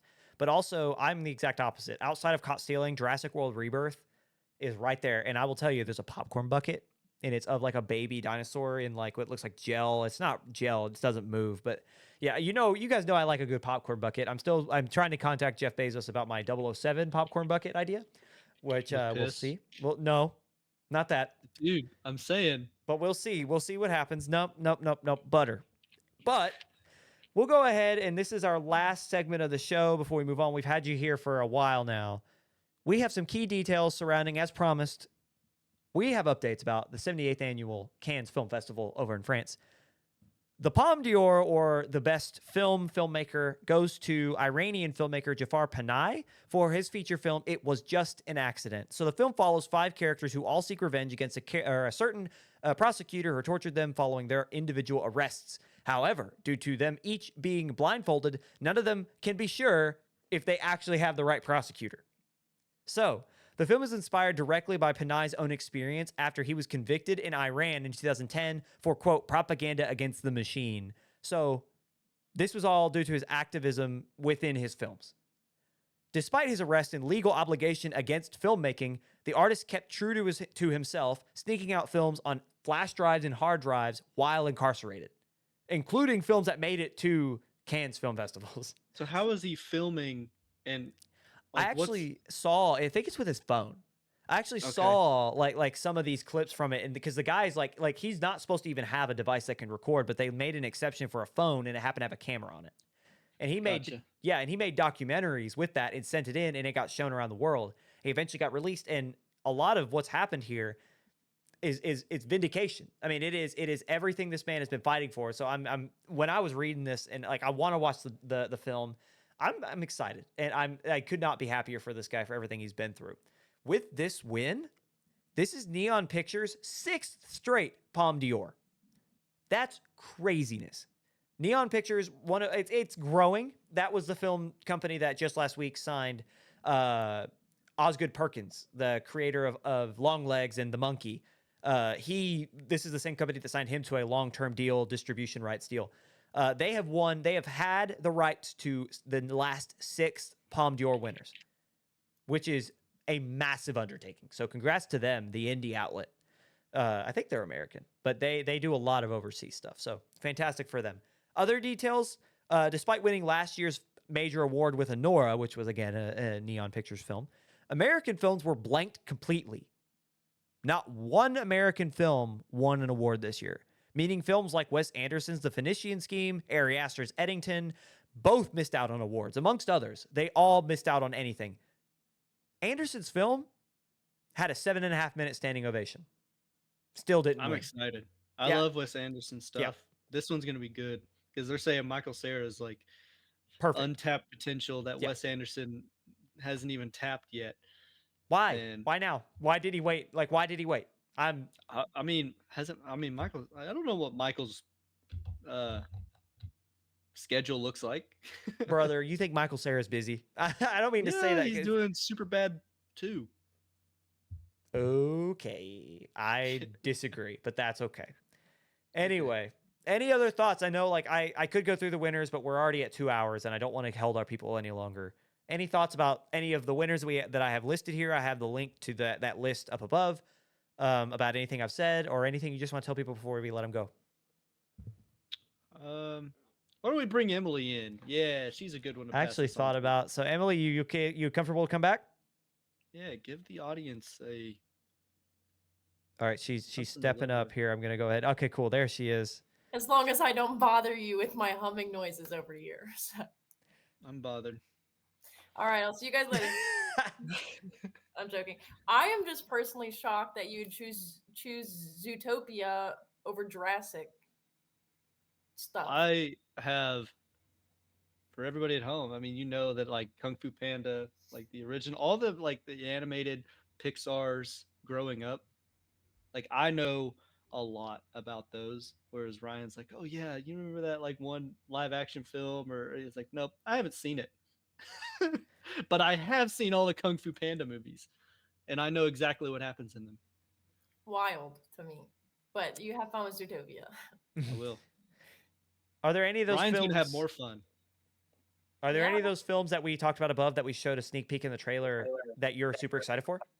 I'm super excited for the I want to get the name right. The Ocean Gate documentary. Big documentary fan.